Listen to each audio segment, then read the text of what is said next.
अगर एक ऐसा हीरो जिसने अपने रोबोट के साथ मिलकर सालों तक धरती को विनाशकारी काइजू मॉन्स्टर से बचाया हो, उसे मानवता की आखिरी उम्मीद मानकर अंतरिक्ष में भेज दिया जाता है ताकि वो काइजू को जड़ से हमेशा के लिए मिटा सके। लेकिन जब वो अपना मिशन पूरा करके धरती पर वापस लौटा तब उसने देखा कि दुनिया पहले ही बर्बाद हो चुकी है। कुछ ही सालों में पूरी पृथ्वी एक जम चुके नर्क में बदल गई थी। शहर बर्फ के नीचे दफन हो चुके थे, समुद्र पत्थर की तरह जम चुके थे और इंसानी सभ्यता लगभग मिटा दी गई थी। बचे हुए सर्वाइवर से बताते हैं कि इस विनाश के पीछे एक रहस्यमय काइजू है, एक ऐसा मॉन्स्टर जिसने पूरी दुनिया को बर्फ से ढकी हुई धरती में बदल दिया। अब ना एडवांस टेक्नोलॉजी बची है, ना पुराने वेपन, और इंसानियत की आखिरी उम्मीद एक बार फिर वही इंसानी हीरो है। लेकिन अब सवाल ये है, क्या एक इंसान उस मॉन्स्टर को हरा सकता है जिसने पूरी धरती को बर्फ की कैद में बांध दिया हो? कहानी की शुरुआत तब होती है जब पहला इंटरगैलेक्टिक काइजू धरती पर हमला कर देता है। लेकिन ये सिर्फ आरंभ है, क्योंकि इसके बाद लगातार अनेक काइजू प्रकट होने लगते हैं जो मानव जाति को समाप्त करना चाहते थे। इस विनाशकारी खतरे का सामना करने के लिए दुनिया भर की सबसे बेहतरीन टेक्नोलॉजी और सैनिकों को इकट्ठा करके एक विशेष एंटी काइजू डिफेंस फोर्स बनाई जाती है जिसका नाम एल्डे था। हालांकि उन्हें कुछ सफलता जरूर मिली, लेकिन नुकसान बहुत अधिक था और युद्ध समाप्त होने का नाम ही नहीं ले रहा था। तभी एक युवा उदाहरक मतलब सेवियर सामने आता है जिसका नाम टेट्सुओ था। वो एक बहुत शांत और शर्मीला लड़का था जो दूसरे बच्चों को खेलते हुए चुपचाप देखता रहता था, पर जब भी कोई उसे साथ खेलने के लिए बुलाता वो घबराकर तुरंत वहां से भाग जाता था।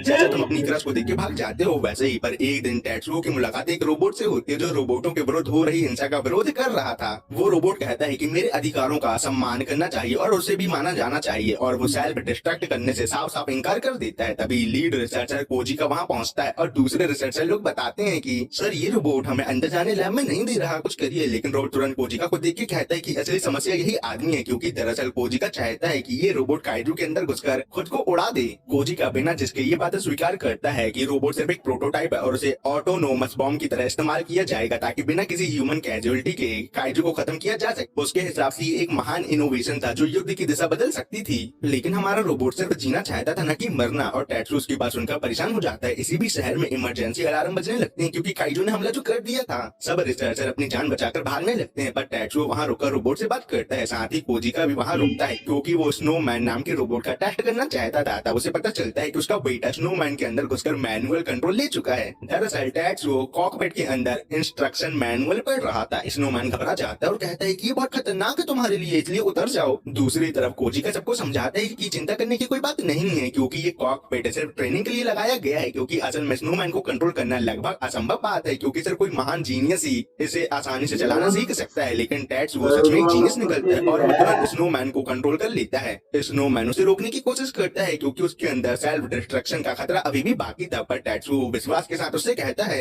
मैं तुम्हें स्नोमैन कभी भी सेल्फ डिस्ट्रक्ट होने नहीं दूंगा, मैं ये वादा करता हूँ तुमसे। अगले ही पल सब लोग हैरान रह जाते हैं जब टेट्सुओ स्नोमैन को हवा में उड़ा देता है। कोजिका को समझ ही नहीं आता है कि ये सब कैसे और क्या हो रहा है, और तब उसे एकदम से एहसास होता है कि उसका बेटा असाधारण प्रतिभा रखता है, मतलब वो एक जीनियस है सच में। कुछ घंटों बाद पूरी दुनिया में खबर फैल जाती है कि डेवलपमेंट के दौरान एक रोबोट ने अकेले ही काइजू को हरा दिया और उसका पायलट सिर्फ 9 साल का एक बच्चा है। कोजिका मीडिया के सामने टेट्सुओ को अपना बेटा बताता है जो सच बात है, और ये भी कहता है कि स्नोमैन रोबोट अपने आप को सेल्फ डिस्ट्रक्ट भी कर सकता है। सोशल मीडिया पर दोनों को मानवता का उद्धारक कहा जाने लगता है। कोजिका भी अपनी पुरानी सोच बदल देता है और घोषणा करता है कि अब से स्नोमैन कोई डिस्पोजल बॉम्ब नहीं बल्कि मानवता की असली आशा है। पर इसी बीच टेट्सुओ लोगों की नजरों से घबराया हुआ था क्योंकि उसे लोगों से बात करने में अभी भी डर लगता था। इसी तरह समय के साथ टेट्सुओ लगातार काइजू से लड़ता रहता और धीरे धीरे दुनिया का महान हीरो बन गया था। स्नोमैन को भी कई अपग्रेड मिल रहे थे और युद्ध अपने अंतिम चरण पर पहुंचने लगा था। सबको पूरा विश्वास था कि टेट्सुओ ही मानवता को शांति दिलाएगा। 10 साल बाद टेट्सुओ एक इंटरगैलेक्टिक क्रूजर में नजर आता है जहां वो 777 स्टेप टू मेक फ्रेंड नाम की किताब पढ़ रहा था। वो पहला स्टेप ही नहीं पढ़ पाता क्योंकि अनाउंसमेंट होती है कि अंतिम युद्ध शुरू होने में सिर्फ 40 मिनट रह गए हैं। टेट्सुओ को स्नोमैन के पास बुलाया जाता है। रास्ते में कुछ लड़कियों से कहती है कि हमारी उम्मीद सिर्फ हीरो आपसे ही है, हमें बचा लेना। तो बदले में टेट्सुओ सिर्फ इतना कह पाता है कि वो पूरी कोशिश करेगा। जब वो स्पेस में लॉन्च होता है तब स्नोमैन को यूक्यो कहकर बुलाते हुए अंदर आता है। यूक्यो तुरंत समझ जाता है कि टेट्सुओ फिर से सामान्य लोगों से बात करने से बचकर भाग आया है उसके पास। टेट्सुओ खुद को लूजर कहने लगता है क्योंकि उसने अपनी पूरी जिंदगी काइजू से लड़ते हुए जो बिता दी है और कभी दोस्त बनाना नहीं सीख पाया बेचारा। यहाँ यूक्यो उसे हिम्मत देता है और कहता है कि उसे हार मानना नहीं चाहिए बल्कि दोस्त बनाने के लिए और भी मजबूत बनना चाहिए। तो टेट्सुओ स्नोमैन से कहता है कि दोस्ती करना इतना आसान नहीं है क्योंकि किताब के अनुसार इंसानों को 777 हर्डल्स पार करने पड़ते हैं दोस्ती करने के लिए। ये बात तुम्हें कहाँ से पता? तभी उनकी कैप्टन मिशन समझाती है। क्रूजर काइजू होड़ के बीच घुसेगा और सही जगह पहुंचकर इन्फिनिटी लेजर फायर करेगा जो हजारों किलोमीटर तक सब कुछ मिटा सकता है। टेट्सुओ और यूक्यो का काम था दुश्मनों को अपनी तरफ खींचकर सिर्फ के लिए रास्ता बनाना। मीटिंग समाप्त होने के बाद भी टेट्सुओ को अफसोस होता है कि वो एक सामान्य यस मैम तक नहीं बोल पाया सीधा सीधा, लेकिन यूक्यो सिर्फ मिशन पर ध्यान देना चाहता था। अचानक अनेक काइजू सामने आ जाते हैं और पूरा स्पेस उनके विशाल शरीरों से भर जाता है। क्रू के लोग डर के मारे कांप उठते हैं। टेट्सुओ कुछ पल चुप रहता है और खुद से कहता है कि वो एक ऐसा व्यक्ति बनना चाहता है जिसकी जिंदगी का कोई अर्थ हो। अगले ही पल उसका पूरा स्वभाव बदल जाता है और वो युद्ध मोड में चला जाता है। टेट्सुओ अपना 7 स्वॉर्ड स्टाइल एक्टिवेट करता है और एक ही बार में कई काइजू को काट डालता है। सब लोग उसकी शक्ति देखकर हैरान रह जाते हैं। धीरे धीरे वो लोग लॉन्च पॉइंट तक पहुंच जाते हैं और मिस्ट इंफिनिटी लेजर फायर करने का ऑर्डर देती है सभी को। एक विशाल एनर्जी बॉल तैयार होती है लेकिन अचानक वो गायब हो जाती है। तब क्रू को पता चलता है कि लेजर सिस्टम क्रैश हो गया है एकदम से और इंफिनिटी लेजर काम नहीं करेगा। अब मिस्ट को समझ नहीं आता है क्योंकि ऐसा पहले कभी नहीं हुआ था, पर फिर भी वो तुरंत प्लान बी पर स्विच करने का ऑर्डर देती है सभी को और टेट्सुओ को वापस बुलाना चाहती है, लेकिन उससे पहले ही पूरा से शट डाउन होने लगता है। अटैक सिस्टम और बैरियर जनरेटर सब बंद हो जाते हैं और काइजू सीधा से पर टूट पड़ते हैं और कुछ ही पलों में पूरा क्रूजर तबाह हो जाता है। क्रू के लोग स्पेस में बिखर जाते हैं और मिस्ट भी चिल्लाती हुई मारी जाती है। ये सब इतना ज्यादा जल्दी होता है कि टेट्सुओ बस सन्न रह जाता है। यूकियो भी समझ नहीं पाता कि क्या मानवता सच में हार गई अब, लेकिन टेट्सुओ हिम्मत नहीं छोड़ता और दोनों मिलकर लगातार काइजू को मारते रहते हैं। कई घंटों बाद टेट्सुओ पूरी तरह से थक चुका था।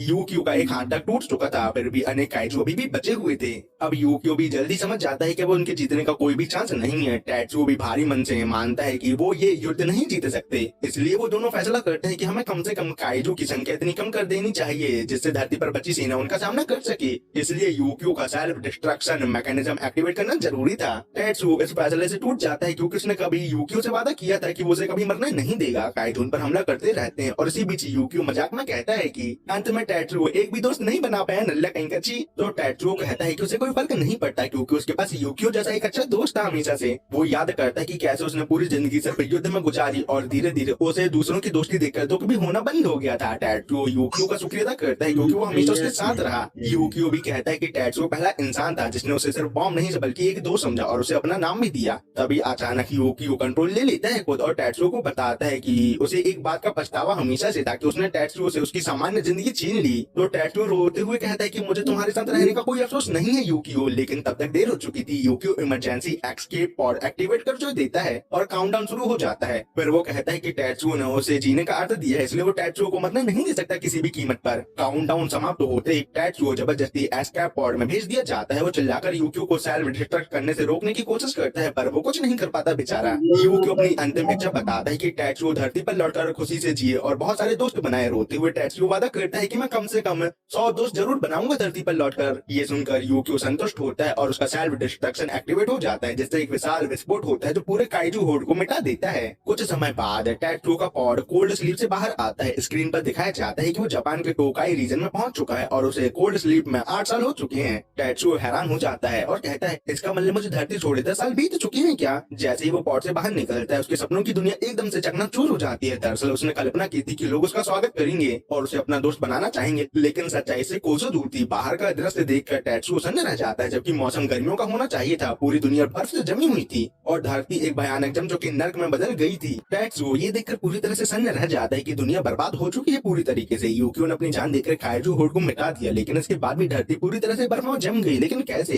कुछ पल के लिए टेट्सुओ के मन में उम्मीद जागती है और वो सोचता है कि शायद सिर्फ यही शहर प्रभावित हुआ होगा और बाकी सब शहर सही है सलामत होंगे। इसलिए वो तुरंत पॉड के अंदर लौटकर रिकॉर्ड चेक करता है ताकि पता लगा सके कि जापान और बाकी दुनिया सुरक्षित है या नहीं। लेकिन लॉग्स देखते ही टेट्सुओ का चेहरा सफेद पड़ जाता है। दरअसल पूरा ग्रह बर्फ से ढक चुका था और उसे समझ नहीं आता कि ये सब कैसे संभव हुआ इतने जल्दी। अब तक उसे कहीं भी जीवन के कोई संकेत नहीं मिले थे, इसलिए वो सोचने लगता है कि कहीं मानव सभ्यता पूरी तरह से समाप्त तो नहीं हो गई और क्या वो अकेला ही एक मानव बचा है पूरी दुनिया में। टेट्सुओ को यूकियो से किया वो वादा याद आता है जिसमें उसने बहुत सारे दोस्त बनाने की बात कही थी, लेकिन अगर दुनिया में लोग ही नहीं बचे तो मैं ये वादा पूरा कैसे करूंगा, ये वो सोचने लगता है। 22 घंटे तक उदासी में बैठे रहने के बाद टेट्सुओ को भूख लगने लगती है। वो सोचता है कि पॉड में कहीं ना कहीं खाना जरूर होगा, इसलिए वो उसे ढूंढने लगता है। तभी अचानक उसे यूकियो की आवाज सुनाई देती है, लेकिन दरअसल वो एक रिकॉर्डिंग थी। ये यूकियो के अंतिम पलों की रिकॉर्डिंग थी जहाँ वो अपने अंतिम समय में सिर्फ यही चाहता था कि टेट्सुओ धरती पर लौटकर एक सम्मान और कुशल जीवन जिए, पर सबसे अधिक वो ये चाहता था कि टेट्सुओ बहुत सारे दोस्त बनाए। यूकियो की बातें सुनकर टेट्सुओ दोबारा आगे बढ़ने की हिम्मत मिलती है। वो खाना खाता है और पॉड के बाहर निकलने का फैसला करता है।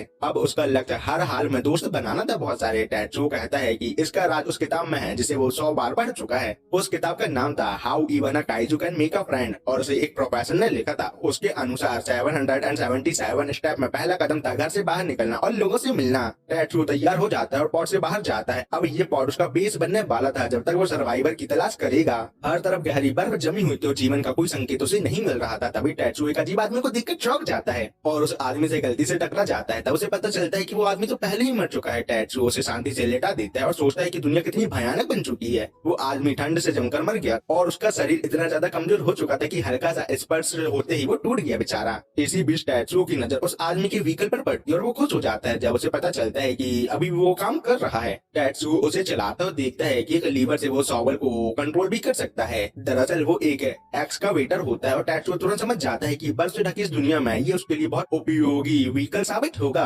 आगे बढ़ते हुए उसे जमीन में एक विशाल गड्ढा दिखाई देता है। टैट्सू सोचता है कि अगर कोई मानव अभी भी जिंदा होगा तो सबसे सुरक्षित जगह अंडरग्राउंड ही होगी उनके लिए, इसलिए वो उस गड्ढे की तरफ जाता है क्योंकि उसे पूरा विश्वास था कि नीचे बहुत सारे लोग रह रहे होंगे। टैट्सू के अनुसार पहला कदम ये होना चाहिए था कि वो नीचे आवाज लगाए ताकि लोग उसे अंदर बुला सके, लेकिन दुर्भाग्य से उसका अत्यधिक एंटी सोशल स्वभाव उसे ऐसा करने की इजाजत नहीं देता। टैट्सू अनजान लोगों के सामने जोर से बोलने की हिम्मत नहीं जुटा पाता। वो अपनी असफलताओं के बारे में सोच ही रहा होता है तभी उसके पीछे एक विशाल बीस्ट प्रकट हो जाता है। टैट्सू घबराकर वहाँ से भागने लगता है और हैरान हो जाता है कि काइजू अभी भी धरती पर मौजूद है। वो कुछ पल के लिए सोचता है कि उसे रुककर लड़ना चाहिए, लेकिन उसके पास कोई हथियार नहीं था, इसलिए वो बचने के लिए सीधा उस गड्ढे के अंदर ही उतर जाता है। नीचे पहुंचकर टैट्सू अपनी पुरानी यादों को देखकर सन्न रह जाता है क्योंकि ये वही धरती थी जिसे वो जानता था, लेकिन अब सब कुछ जम चुका होता है। कुछ पल के लिए टैट्सू उम्मीद खोना शुरू कर देता है, लेकिन फिर उसे यूकियो से किया वो वादा याद आता है। वो खुद को संभालता है तभी पहले वाला काइजू दोबारा उसके सामने आ जाता है। तब टैट्सू घोषणा करता है कि ये मेरी कहानी का अंत नहीं बल्कि मेरी कहानी की शुरुआत है, इसलिए मैं मर नहीं सकता। इसलिए वो एग्जीक्यूटिव लेकर सीधा काइजू पर हमला कर देता है और शॉवल की मदद से उसके मुंह को रोकता है। लड़ते हुए टैट्सू स्थिति का विश्लेषण करने लगता है। काइजू से निकलना चाहता है जबकि उसके पास सिर्फ एक छोटा सा शॉवल है। हालांकि काइजू के हमले सीधी दिशा में आ रहे थे, इसलिए टैट्सू उनसे बच पा रहा था आसानी से, पर समस्या ये थी कि उसके पास प्रहार करने का कोई उपाय नहीं था।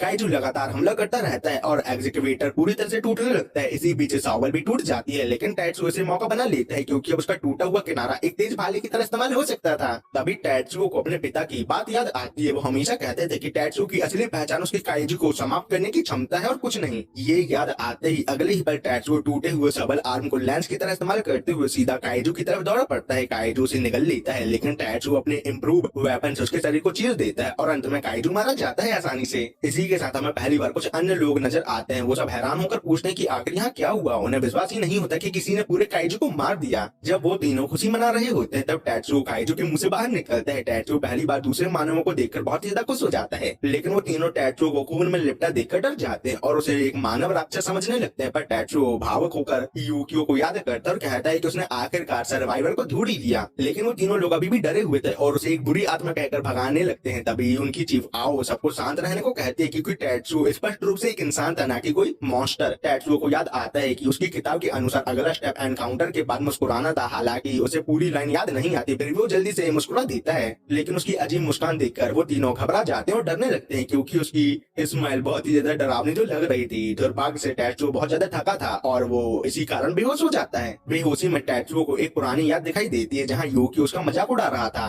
और कहता है कि वो एक बेकार हाउ टू बुक पढ़ रहा था। टैट्सू उससे कहता है कि ये किताब अलग है क्योंकि इसे लोनली आवोकी ने लिखा है जिसके 1 मिलियन से भी अधिक दोस्त थे, लेकिन टैट्सू को हमेशा यही डर रहता है कि लोग उसे तब पसंद नहीं करेंगे जब यूकियो के साथ वो नहीं होगा। प्रेजेंट में जब टैट्सू की आंखें खुलती है तब उसे याद आता है कि दूसरा स्टेप था खुद का परिचय देना। वो देखता है कि वो एक आइस क्रीम में पड़ा हुआ है, साथ ही अब वहाँ पहले से भी कई अधिक लोग मौजूद थे जो काइजू को टुकड़ों में काट रहे थे। टैट्सू तुरंत समझ जाता है कि जम चुकी दुनिया में लोग काइजू को रिसोर्स की तरह इस्तेमाल करके अभी तक जिंदा रह रहे हैं। टैट्सू सोचता है कि काश यूकियो भी ये सब देख पाता। तभी एक छोटा बच्चा यूकियो का टॉय लेकर खेलता हुआ भागता है और टैट्सू को पगला बोलकर चिढ़ाता है, लेकिन तभी अचानक उस बच्चे के ऊपर बर्फ का बड़ा टुकड़ा गिरने लगता है। टैट्सू बिना सोचे उसकी मदद के लिए दौड़ पड़ता है। समय कम था इसलिए वो एक पोल फेंक कर बर्फ को हटा के बच्चे को खींच लेता है और उसकी जान बचा लेता है। तभी बच्चे का पिता तुरंत वहाँ आता है और उसे डांटने लगता है। साथ ही दूसरे लोग टैट्सू का धन्यवाद करते हैं बच्चे को बचाने के लिए, लेकिन फिर उन्हें एहसास होता है कि उन्होंने टैट्सू को पहले कभी यहाँ नहीं देखा, इसलिए वो लोग पूछते हैं कि टैट्सू किस सेक्शन से आया है। टैट्सू घबरा जाता है और कोई जवाब नहीं दे पाता तो लोग उस पर शक करने लगते हैं, लेकिन टाकामुरा नाम का आदमी सबको रोक देता है। वो कहता है कि टैट्सू के पास चुप रहने का कोई ना कोई कारण जरूर होगा,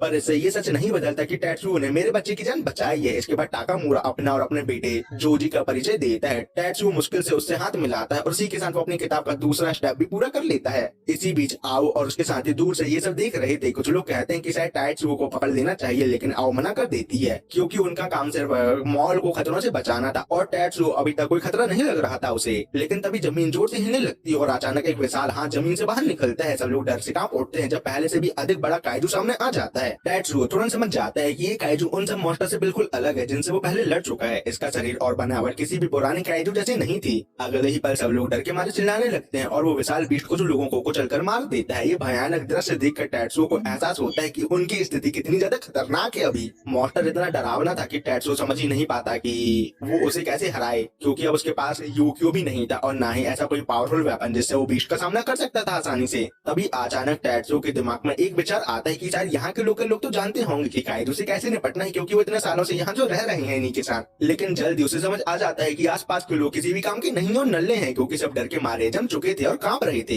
इसलिए टैट्सुओ फैसला करता है कि अब मेरे को ही सभी लोगों को सुरक्षित बाहर निकालना होगा यहाँ से। हालांकि समस्या ये थी कि यहाँ बहुत सारे लोग मौजूद थे और उन सबकी रक्षा करना इतना ज्यादा आसान भी नहीं था। इसी बीच एक आदमी घबराहट में भागने लगता है, लेकिन टैट्सुओ समझ जाता है कि ऐसा करना और भी ज्यादा खतरनाक है उसके लिए। इसलिए वो उस आदमी को रोकने की कोशिश करता है, पर अब तक बहुत ही ज्यादा देर हो चुकी थी, क्योंकि काइजू की नजर उस आदमी पर पड़ चुकी थी। पर सौभाग्य से आयो सही समय पर वहाँ पहुंचकर उस आदमी को बचा लेती है। अपनी जान बचाने के लिए वो बार बार आयो का धन्यवाद करता है आदमी, लेकिन आओ खुद पर ही गुस्सा करती है और जोर से जमीन पर मुक्का मारती है। दरअसल काइजू अभी भी एक इंसान को खा चुका था उसी के सामने, और आओ ये सब बर्दाश्त नहीं कर पा रही थी कि उसकी नजरों के सामने कोई अपनी जान गवा दे। फुरुमाची उसे शांत करते हुए कहता है कि उदास होने का समय बाद में मिलेगा हमें, क्योंकि अभी हमें सभी लोगों को यहाँ से सुरक्षित बाहर निकालना है। दरअसल उन लोगों ने पहले से ही सब तैयारी करके रखी थी। आओ तुरंत इमरजेंसी फॉग मशीन एक्टिवेट करती है और पूरा इलाका कुछ ही पलों में धुंध से भर जाता है। इसी के साथ आओ सबको भागने का ऑर्डर देती है। सारे लोकल लोग तुरंत सरफेस की तरफ दौड़ने लगते हैं और एक दूसरे को ड्रिल याद करने को कहते हैं। टैट्सुओ ये सब देखकर हैरान रह जाता है, क्योंकि सिर्फ एक ऑर्डर पर सब लोग बिना घबराहट के सुरक्षित जगह की तरफ भाग पड़े थे।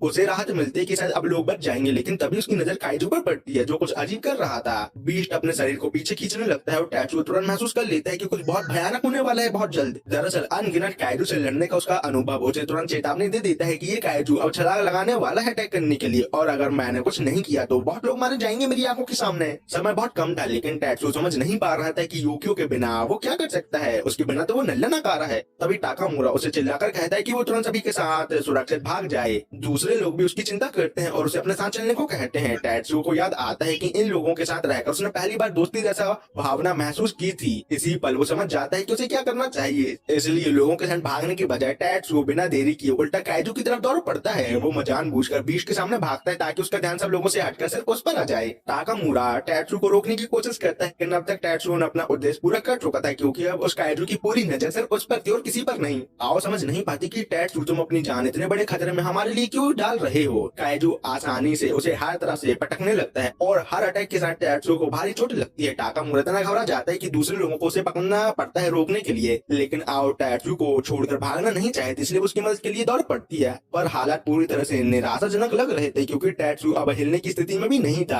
आओ बीस्ट के सामने पहुंचती और देखती है कि काइजू ने टैट्सुओ को अपने हाथों में पकड़ रखा है। टैट्सुओ को इतनी चोट लग चुकी थी कि जिससे ऐसा लग रहा था कि उसकी जिंदगी बहुत ही जल्द समाप्त होने वाली है। तभी अचानक टैट्सुओ को चेहरे पर लगा डिवाइस चमकने लगता है। अगले ही पल सब लोग हैरान रह जाते हैं जब केव की छत टूटने लगती है और एक विशाल धातु का टुकड़ा सीधा काइजू पर आकर गिरता है। फिर कुछ मिनट पहले की घटना दिखाई जाती है। एस्केप पोर्ट पर लैंड हुए 42 घंटे बीत चुके थे और भारी डाटा इंस्टॉल होने के बाद सिस्टम आखिरकार एक्टिवेट हो गया था। जैसे ही सिस्टम ऑनलाइन आता है, पॉल तुरंत टैट्सुओ की लोकेशन ढूंढकर उसकी तरफ दौड़ पड़ता है। इसी दौरान टैट्सुओ को यूक्यो की आवाज सुनाई देने लगती है। दरअसल ये यूक्यो का छोड़ा हुआ इंश्योरेंस था, जिसे वो कभी इस्तेमाल होने की उम्मीद नहीं करता था। टैट्सुओ हैरानी से देखता है कि एस्केप पोर्ट धीरे धीरे ट्रांसफॉर्म होने लगता है। कुछ ही पलों में यूक्यो उसके सामने खड़ा होता है और कहता है कि अब समय आ गया है कि वो दोनों मिलकर दोबारा लड़ें। इसके बाद हमें 14 साल पुरानी याद दिखाई जाती है जब शहर पर हमला हुआ था। टैट्सुओ और यूक्यो बैटल के लिए तैयार थे, जबकि कोजी का शांत खड़ा था और सब देख रहा था। यूक्यो कंप्लेंट करता है कि मेरे जॉइंट अजीब आवाज कर रही हैं, तो कोजी का माफी मांगते हुए बताता है कि मैं पिछली रात यूक्यो तुम्हें ट्यून अप करना भूल गया, सॉरी। टैट्सुओ इस बात को नजरअंदाज करके मिशन पर ध्यान देना चाहता है, लेकिन तब उसे पता चलता है कि उसकी ड्रिंक की जगह गलती से ऑयल रख दिया गया है। कोजी का एक बार फिर माफी मांगता है और इसी तरह दोनों का युद्ध शुरू होता है। फाइट जीतने के बाद जब वो बेस लौटते हैं तब देखते हैं कि कोजी का फिर गायब हो चुका है। असल में शुरू से ही सिर्फ टैट्सुओ और यूक्यो एक दूसरे के साथ थे, इसलिए यूक्यो टैट्सुओ का पहला दोस्त बन गया था। यूक्यो के सेल्फ डिस्ट्रक्शन के बाद टैट्सुओ कई दिनों तक स्पेस में अकेला भटकता रहा। उस दौरान उसे महसूस हुआ कि उसके दिल में एक बड़ा खालीपन रह गया है जो कभी भर नहीं पाया।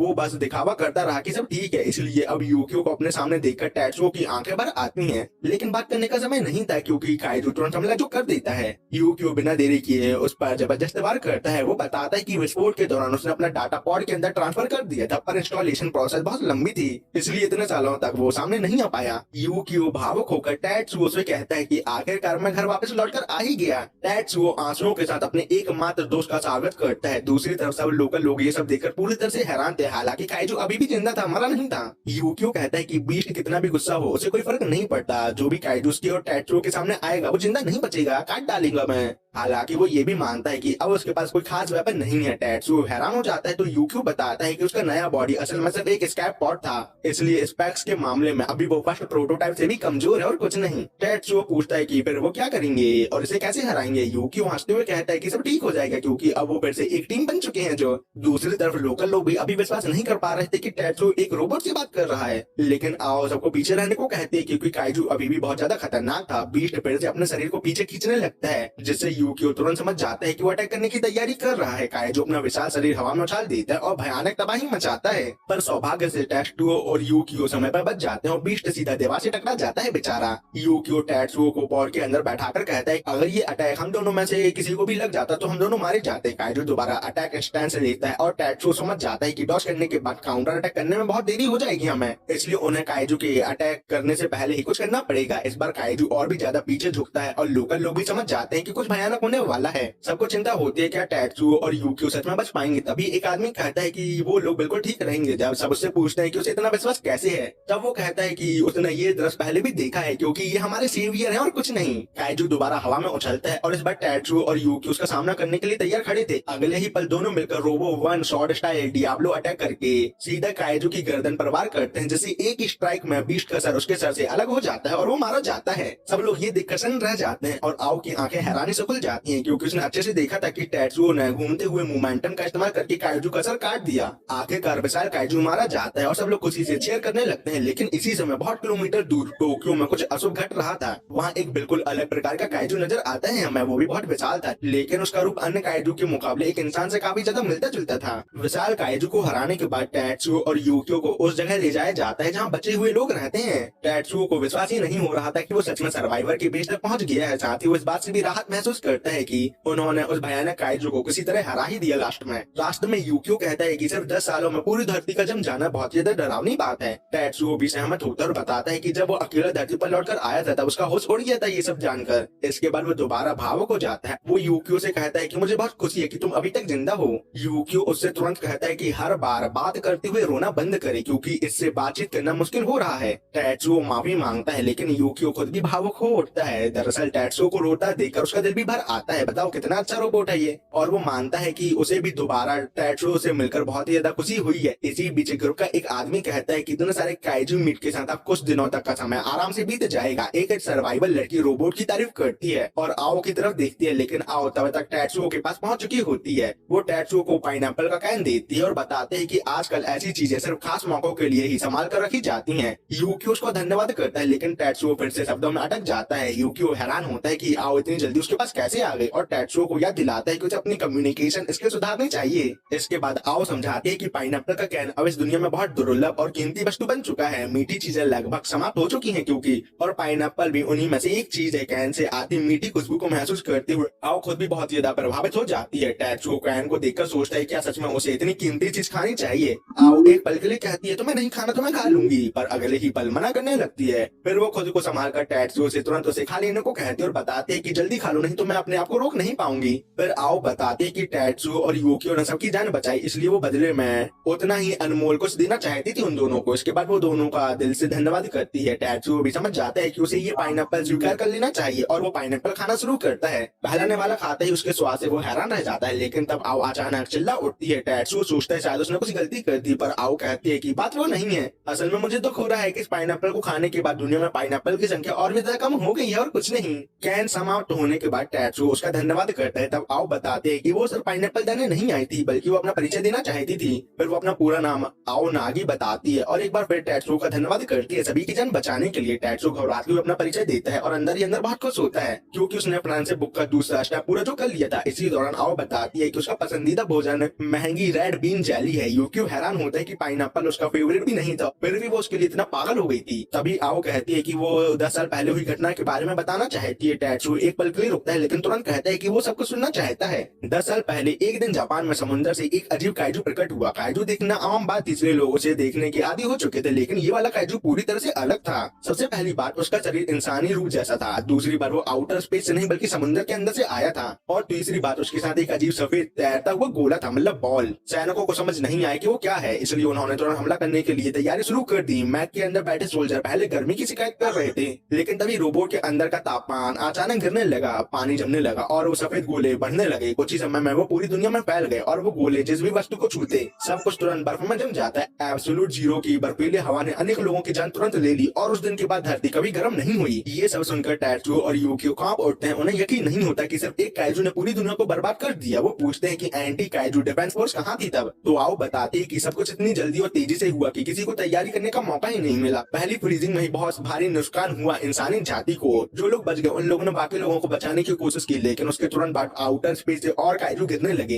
हालांकि आओ को अभी भी नहीं लगता कि डिफेंस पूरी तरह से खत्म हो गई है। कुछ अफवाहें कहती हैं कि सर्वाइवर के लिए एक अलग मॉल है जहां पावर स्ट्रगल अभी चल रहा है। टैट्सू और यूकियो को उम्मीद होती है ये सुनकर कि शायद उनके कुछ साथी अभी भी जिंदा हों। तभी थोड़ी देर बाद आओ बताती है कि वो लोग पहुंचने वाले हैं। उरुमाची मजाक में टैट्सू से कहता है कि आओ को निराश मत करना। टैट्सू बस इतना सुनकर ही खुश हो जाता है कि किसी ने उसका नाम लेकर उसे पुकारा। कैसा पगला लड़का है। जैसे ही वो मोड़ पर पहुंचते हैं, आओ मिशीमा मॉल का नाम लेती है। टैट्सू ये देखकर हैरान रह जाता है कि पूरा मॉल बर्फ की एक विशाल दरार के अंदर बना हुआ था। उरुमाची बताता है पहले ये शायद एक हाई स्कूल था, लेकिन टैट्सुओ के लिए ये जगह किसी सपने से कम नहीं थी, क्योंकि यहाँ बहुत सारे लोग मौजूद थे, वो भी जिंदा।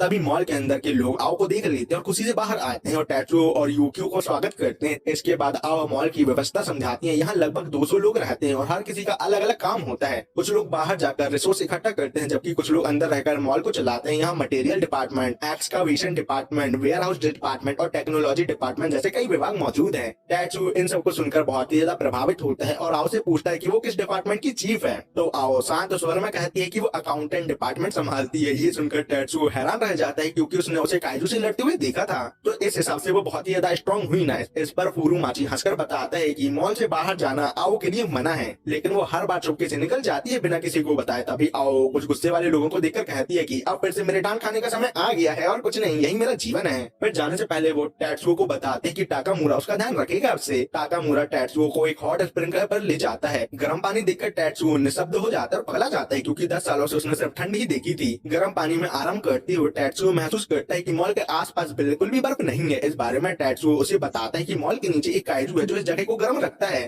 फिर वो काइजू टेमर की कहानी सुनाता है। ग्रेट फ्रीज के 11 महीने बाद सर्वाइवर भोजन और आसरा दोनों के बिना जी रहे थे। एक दिन उन्हें एक मरा हुआ काइजू मिला और भूख से मजबूर होकर सबने उसका मांस खा लिया, और अधिकांश लोगों का शरीर काइजू मांस को स्वीकार नहीं कर पाया और वो लोग मारे गए, और जो लोग बच गए वो भी मुश्किल से जी पाए। इसी दौरान छोटी आओ बीमार पड़ गई और चल भी नहीं पा रही थी। कुछ लोगों ने कहा कि हमें ऐसे छोड़ देना चाहिए, लेकिन आओ के टीचर ने साफ साफ ऐसा करने से मना कर दिया। तभी 2 काइजू सामने आ गए और लड़ने लगे, तो इस वजह से अफरा तफरी मच गई। भागते वक्त गलती से उसके टीचर ने आओ को पीछे ही छोड़ दिया। तब आओ अकेले मरने की कगार पर थी, लेकिन तब उसके मन से एक अजीब आवाज गूंजती है। वो आवाज उसी काइजू की थी जिसका मांस उसने खाया था बहुत साल पहले। काइजू उससे कहता है कि इंसान की भावनाएं उससे बहुत ही ज्यादा रोचक लगती हैं। तब आओ रोते हुए कहते हैं कि वो मरना नहीं चाहती, क्योंकि उसने अभी तक प्यार नहीं किया, सपने और गर्म पैनकेक तक महसूस नहीं किए और ना ही डाटा ट्रांसफर किया। काइजू सोचता है कि अब आओ इंसानों से नफरत करेगी जिन्होंने उसे यहाँ मरने के लिए छोड़ दिया, लेकिन आओ शांत स्वर में कहती है कि वो सबसे प्यार करती है। वो टाकामुरा परिवार और अपने टीचर के बारे में बताती है जो हमेशा बच्चों का ख्याल रखते थे। अपनी आखिरी ताकत से खड़ी होकर आओ कहती है कि मैं सबकी रक्षा करूंगी। काइजू उस पर हमला करता है, लेकिन दूसरा काइजू से रोक देता है। तब अचानक आओ और काइजू दोनों आग से घिर जाते हैं और एक दूसरे से सिंक्रोनाइज हो जाते हैं। सब लोग हैरान हो जाते हैं ये देखकर और आओ को काइजू टेमर कहने लगते हैं। तब काइजू उससे वादा करता है कि जब तक आओ उसे इंसानी भावनाएं दिखाती रहेगी तब तक वो इस जगह को गर्म रखेगा बदले में। वर्तमान में लौटकर टैट्सुओ नीचे जाकर उस विशाल काइजू को देखता है और उसकी आंखें हैरानी से फैल जाती हैं काइजू को देखकर। मॉल से बहुत दूर सागामी नाम का एक आदमी दूर से उस अजीब ह्यूमनॉइड काइजू पर नजर रखे हुए था। वो काइजू शांति से एक बिल्डिंग के ऊपर बैठा था, लेकिन सागामी के चेहरे पर स्पष्ट तनाव दिख रहा था हमें। इसी बीच उसका एक मेंबर टोची वहाँ पहुँचता और बताता है कि मैं आपको लेने आया हूँ। आटोची कहता है कि रात बहुत ज्यादा ठंडी होने वाली है और इसलिए अगर हम लोग काइजू के और करीब गए तो कोल्ड वेदर सूट भी हमें नहीं बचा पाएगा। लेकिन सागामी ये बात पहले से ही जानता है, इसलिए वो कहता है कि उन्हें एक हीट सोर्स की जरूरत पड़ेगी। आटोची तुरंत समझ जाता है कि वो मिशीमा मॉल के फ्लेमिंग काइजू की बात कर रहा है। इसके बाद आटोची पूछता है कि ह्यूमनॉइड वेरिएंट काइजू अब तक क्या कर रहा है। इस पर सागामी बताता है कि वो 1 इंच भी नहीं हिला अपनी जगह से और किसी को नहीं पता कि वो क्या ढूंढ रहा है। हालांकि वो ये भी कहता है कि अगर दुनिया को बचाना है तो हमें इस काइजू को खत्म करना ही होगा। तभी वो भयंकर काइजू सीधा उनकी तरफ देखने लगता है और सागामी समझ जाता है कि उनकी मौजूदगी पकड़ी जा चुकी है,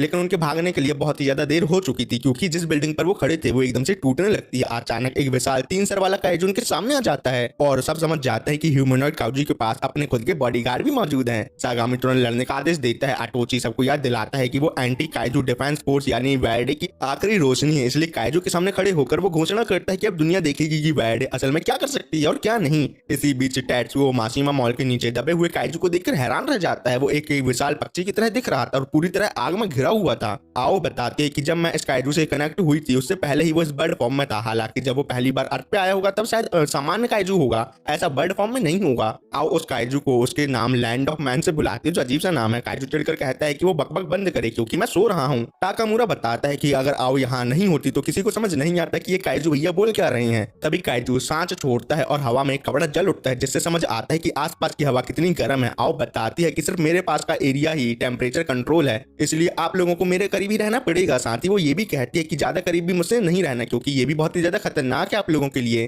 क्योंकि मैं भी फ्लेम को कंट्रोल कर सकती हूँ। आओ समझाती है कि मानव जाति के पास जमाने वाली ठंड से बचने का एक ही रास्ता है और वो है इस अग्नि काइजू के करीब रहना। हालांकि वो सबको वचन देती है कि वो उनकी रक्षा करेगी। सब लोग उससे प्रभावित होते हैं। आओ की असली समस्या पर ये थी कि ये काइजू बहुत ज्यादा अजीब था। दरअसल लैंड ऑफ मैन अपनी सारी शक्ति उन्हें गर्म करने में लगा देता था, इसलिए बदले में उसे रोज एक किताब चाहिए होती थी, खाने के लिए नहीं मेरे भाई लोग। और आओ ही उसे एक किताब पढ़कर सुनाती थी और काइजू ने खुद का नाम भी एक किताब से पसंद किया था, क्योंकि उसे समझ आ गया था आओ बहुत ज्यादा पगली है, इसलिए वो उसका नाम अजीब सा रख देगी। इसके बाद टाकामुरा टाट्सुओ को उसके नए घर ले जाता है। वो असल में एक पुराना क्लासरूम था जिसे 3 डिवाइडर से रूम में बदला गया था। टाकामुरा बताता है कि रूम सिर्फ फैमिलियों को मिलते हैं यहाँ, और अब टाट्सुओ तुम आधिकारिक रूप से टाकामुरा फैमिली का हिस्सा हो, इसलिए तुम हमारे साथ रहने आए हो। टाकामुरा अपने और अपने बेटे जोजी का परिचय देता है और बताता है कि मेरी एक बेटी हगाने भी यहाँ होनी चाहिए। जैसे ही उसका नाम लेता है टाट्सुओ गलती से पर्दा हटा देता है और सामने हगाने कपड़े बदल रही होती है। हगाने का लड़के को देख के गुस्से में चिल्लाती है कि मैं तुम्हारी याददाश्त पूरी तरह से मिटा दूंगी। टाट्सुओ पगला पॉम पॉम देख के तुरंत बेहोश हो जाता है, लेकिन यूकियो भाई हमें समझाते हैं कि टाट्सुओ के सेवियर रिफ्लेक्सेस ने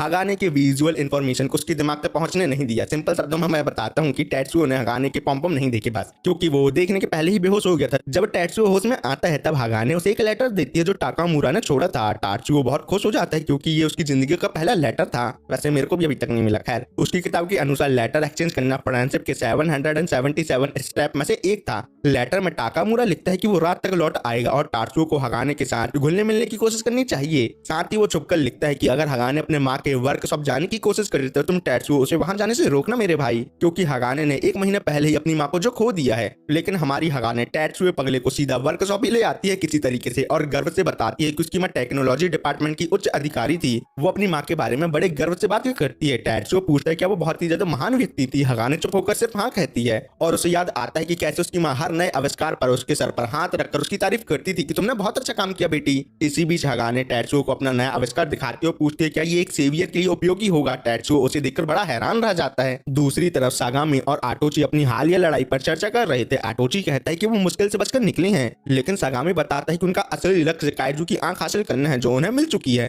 तभी टोची याद दिलाता है कि आर्टेमिस ने हमें रिपोर्ट दी है और उस रिपोर्ट के मुताबिक टाट्सुओ आउटर स्पेस से लौट आया है। सागामी ये सुनकर हैरान रह जाता है क्योंकि उसे एड या स्नोमैन का कोई निशान नहीं मिला था अभी तक। फिर सागामी को यह भी बताया जाता है कि टाट्सुओ अभी माशिमा मॉल में एक नए रोबोट के साथ रह रहा है। सागामी धीरे से टाट्सुओ को अपना पुराना साथी कहता है और फैसला करता है कि फिलहाल वो कुछ नहीं करेगा, लेकिन वो ये घोषणा जरूर करता है कि वो लोग फ्लेमिंग काइजू और टाट्सुओ की मशीन दोनों अब उनके निशाने पर आ चुकी हैं। उस रात ताकामुरा घर लौटता है और देखता है कि हगाने और टाट्सुओ बुरी तरह थके हुए हैं। हगाने जल्दी से बात बदल देती है और कहती है कि वो बस टाट्सुओ को मॉल दिखा रही थी। इसके बाद सब मिलकर डिनर बनाते हैं और गर्म पत्थर का इस्तेमाल करते हैं जो फायरबर्ड काइजू की गर्मी से तपाया गया था। डिनर के दौरान टाकामुरा टाट्सुओ को चेतावनी देता है कि उसके लिए काइजू मीट खाना खतरनाक हो सकता है, इसलिए वो उसे गलती से भी ना खाए। फिर सब शांति से खाना खाते हैं और फिर सोने चले जाते हैं। टाट्सुओ सो नहीं पाता क्योंकि उसकी किताब के अनुसार खाना खाना और एक जगह सोना फ्रेंडशिप के 2 और स्टेप थे। लेकिन उसी रात हगाने को भयानक सपना आता है जहाँ वो देखती है कि उसकी माँ को एक काइजू निकल रहा है। इसी बीच पता चलता है कि आर्टेमिस असल में एक काइजू है जो इंसानों को खाना चाहता है। रिको उसे समझाने की कोशिश करते हैं कि वो अभी ऐसा नहीं कर सकता, लेकिन आर्टेमिस सिर्फ मांस खाना चाहता था और कुछ नहीं। सागामी बताता है कि आर्टेमिस काइजू बहुत खास है क्योंकि वो टेलीपैथी से मानव भाषा बोल सकता है। रिको रिपोर्ट देती है कि टाट्सुओ फ्लेमिंग काइजू टीमर के साथ मिशिमा मॉल में है। सागामी पागलपन भरी मुस्कान के साथ कहता है हमें सब कुछ एक ही जगह मिलने वाला है, कितने मजे की बात है। एक हफ्ते बाद टाट्सुओ और हगाने वर्कशॉप में साथ काम कर रहे होते हैं। उन्होंने अभी अभी कुछ नया पूरा किया होता है और हगाने भावुक हो जाती है। तभी वो टाट्सुओ से झुकने को कहती है। गंदे लोग कुछ गंदा नहीं सोचो, क्योंकि वो उसके सर पर सिर्फ हाथ रखकर धीरे से उसे गुड जॉब बोलती है। ये करते ही वो अजीब महसूस करने लगती है क्योंकि बचपन से उसकी माँ ही उसे ऐसी शाबाशी देती थी और कोई नहीं। उस रात हागाने सोचती है कि माँ को गुजरे 45 दिन हो चुके हैं, पर तब भी उसे अजीब नहीं लगता कि टैट्सू उसकी माँ की जगह पर बैठा है। लेकिन अचानक उसे अपनी माँ के अंतिम पल याद आने लगते हैं।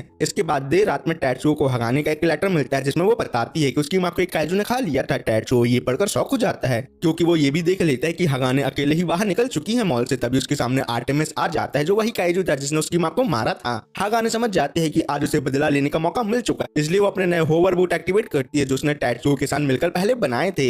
आर्टेमिस उसका मजाक उड़ाता है लेकिन हागाने उस पर अपना वेपन चला देती है। प्रोजेक्टाइल उसके मुंह के अंदर फट जाते हैं और अनेक ब्लेड उसके गले में घुस जाते हैं। इसलिए अब आर्टेमिस की अपनी हल्की सी आवाज की वाइब्रेशन भी उसे असहनीय दर्द देने के लिए मजबूर होकर देती है। हागाने फिर रोती हुए कहती है कि अब ये काइजू कभी किसी को नहीं खा पाएगा जैसे उसने मेरी माँ को खाया था, हट इधर से। लेकिन तभी आर्टेमिस उसे मारने के लिए आगे बढ़ता है, पर इसी समय टैट्सू और यूकियो वहां पहुंच जाते हैं और टैट्सू आर्टेमिस का हाथ काट देता है जिससे आर्टेमिस तुरंत बर्फ के अंदर भाग जाता है, भगौड़ा कहीं का। फिर टैट्सू हागाने को गुड जॉब कहता है और उसे संभालता है, लेकिन यूकियो अचानक महसूस करता है कि फॉग करीब आ रही है और उसे किसी भयानक चीज का आभास होता है। सिर्फ 5 किलोमीटर दूर सागामी अपने मॉन्स्टर के साथ तेजी से बढ़ जो रहा था वो हमले का आदेश देता है और अचानक यूकियो पर सीधा वार होता है जिसके अगले ही पल वो भयानक विस्फोट के साथ फट जाता है। ये क्या हो गया? इसके बाद कहानी 19 साल पहले यानी 2025 की तरफ चली जाती है जब इंटरगैलेक्टिक काइजू पहली बार धरती पर आए थे। उनसे लड़ने के लिए एडे नाम की संस्था बनाई गई और इसमें सागामी नाम का एक आदमी भर्ती होता है। शुरुआत से ही ये स्पष्ट था कि सागामी आम सिपाहियों जैसा बिल्कुल भी नहीं है। शूटिंग टेस्ट के दौरान उसका निशाना इतना सही था कि इंस्ट्रक्टर भी हैरान रह गया और बोला कितनी दूर से 70% सफलता दर बहुत कम लोग हासिल कर पाते हैं, पर तुमने वो भी हासिल कर लिया। ये सुन के बाकी सिपाही उसकी तारीफ करते हुए कहते हैं कि सागामी तुम्हारे सामने तो हम लोग बहुत ज्यादा कमजोर नगले लगते हैं, पानी कम चाय है मतलब। इसी तरह अपनी प्राकृतिक प्रतिभा और कठोर मेहनत के बल पर सागामी धीरे धीरे एडे के अंदर एक बहुत बड़ा नाम बन गया।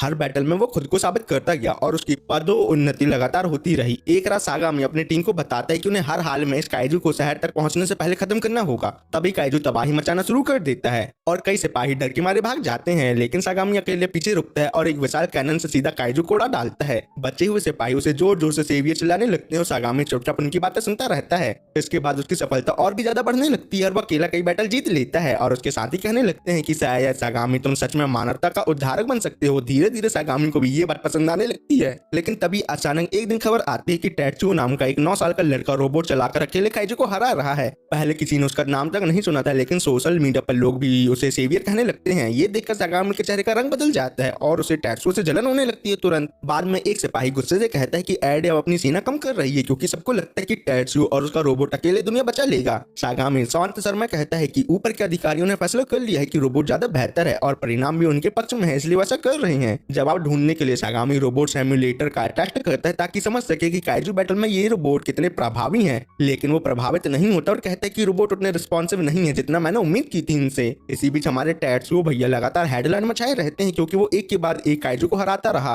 और सबसे जरूरी बात तो ये थी कि टैट्सू हमेशा नुकसान को मिनिमम रखता था, लेकिन टैट्सू बहुत शर्मीला था। पर जिन लोगों को वो बचाता वो लोग टैट्सू की दिल से तारीफ करते थे। पूरी दुनिया उसे अपना असली सेवियर मानने लगी। ये देख सुनकर हमेशा शांत रहने वाला सागामी भी अंदर ही अंदर जहलन महसूस करने लगा और वो ठान लेता है कि अब से टैट्सू मेरी जिंदगी का कांटा है जिसे मैं निकाल के ही रहूंगा किसी भी कीमत पर। एक दिन अलार्म बजती है क्योंकि एक साथ 3 इंटरगैलेक्टिक काइजू दिखाई देते हैं। सागामी और उनकी टीम बैटल के लिए निकल पड़ती है, लेकिन उनकी यूनिट बुरी तरह दबा दी जाती है, मतलब हार जाती है। इसलिए सागामी सभी सैनिकों को रिट्रीट करने को कहता है, लेकिन खुद पीछे रुककर काइजू पर गोलियों की बारिश कर देता है। पर इसी वजह से काइजू उसकी जान लेने ही वाला होता है। तब सागामी चीख कर कहता है कि मैं दुनिया का असली सेवियर हूं, ना कि वो बच्चा टैट्सू हो। लेकिन उसी समय टैट्सू अचानक आ जाता है और काइजू को खत्म कर देता है, जिससे सागामी का गुस्सा अपने चरम पर पहुंच जाता है और वो टैट्सू पर बंदूक की तान देता है। हालांकि उसकी गन में गोलियां खत्म हो चुकी थी, इसलिए वो उसका कुछ बिगाड़ नहीं पाता। पर इस दिन के बाद सागामी सिर्फ एक ही चीज के बारे में सोचता रहा और वो थी ताकत और पद। बहुत तेजी से प्रमोशन पाने के बाद उसने अपनी योजना शुरू की। वो नेताओं के सामने खड़ा होकर कहता है कि पूरी मानवता की किस्मत सिर्फ टैट्सू पर छोड़ देना बेवकूफी है हमारे लिए। उसका मानना था कि इंसानियत को और भी टैट्सू जैसे सेवियर बनाने चाहिए। सागामी का सोचना था अगर प्रतिभाशाली बच्चों को सही ट्रेनिंग दी जाए और वो उनका इंस्ट्रक्टर बने तो टैट्सू को भी पीछे छोड़ सकता है।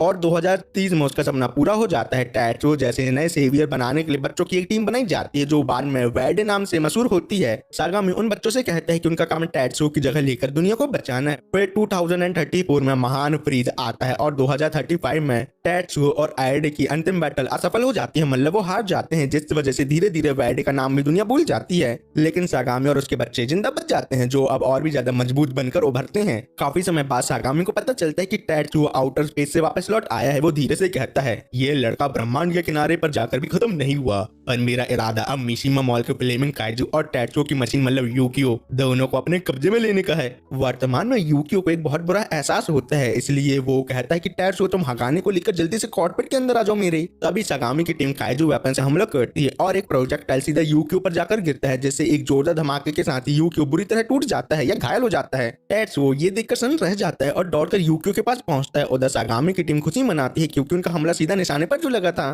सागामी कहता है कि हमारी किस्मत हमारे साथ है क्योंकि यूकियो टूट चुका है और टैट्सुओ मॉल से बहुत ज्यादा दूर आ गया है। लेकिन उनकी टीम की एक लड़की यूमा उदास थी क्योंकि आर्टेमिस अब तक मर चुका था, इसलिए उसका मानना था कि बिना काइजू के वो सागामी के लिए नल्ली नाकारी हो गई है। ये सुनकर सागामी उसे तसल्ली देता है और कहता है, यूमा तुम मेरा हमेशा साथ देती रहो, बस मेरे लिए इतना ही काफी है। पर सागामी घोषणा करता है कि सिर्फ वैड ही असली सेलिब्रेशन की मसाल है, इसलिए टैट्सुओ को मरना पड़ेगा। उसकी टीम हंसने लगती है और वो मजाक उड़ाते हैं कि शायद टैट्सुओ अभी अपने रोबोट के टूटने पर रो रहा होगा बिलक बिलक के। लेकिन तभी टैट्सुओ और यूकियो अचानक उनके सामने आ जाते हैं और रेंडियर काइजू का सीन काट देते हैं। सागामी हैरान रह जाता है कि वो रोबोट इतनी जल्दी रिकवर कैसे हो गया। काइजू पर हमला करते समय टैट्सुओ देखता है कि काइजू के ऊपर इंसान बैठे हुए हैं, इसलिए वो काइजू को मार के उन इंसान को बचाने का सोचता है। कितना अच्छा बालक है ये। और सिर्फ एक तलवार होने के बावजूद वो 6 स्वॉर्ड स्टाइल अटैक चला देता है। लेकिन तभी वैडे की एक मेंबर अपने अजीब काइजू शक्ति का इस्तेमाल करती है और पूरे वैडे टीम को पल भर में गायब कर देती है। टैट्सुओ और यूकियो दोनों सन्न रह जाते हैं क्योंकि टेलीपोर्टेशन करना उनके लिए भी असंभव था। तो सागामी टैट्सुओ को समझाते हैं कि काइजू टेमर और काइजू का असली संबंध क्या होता है। उसके मुताबिक मानव दिमाग बहुत ज्यादा लेटेंट पोटेंशियल रखता है, लेकिन आम इंसानी शरीर सुपर नेचुरल पावर नहीं संभाल सकते। लेकिन जब काइजू जैसे एडेप्टेबल शरीर इंसानी दिमाग से जुड़ते हैं तब वो टेलीपोर्टेशन और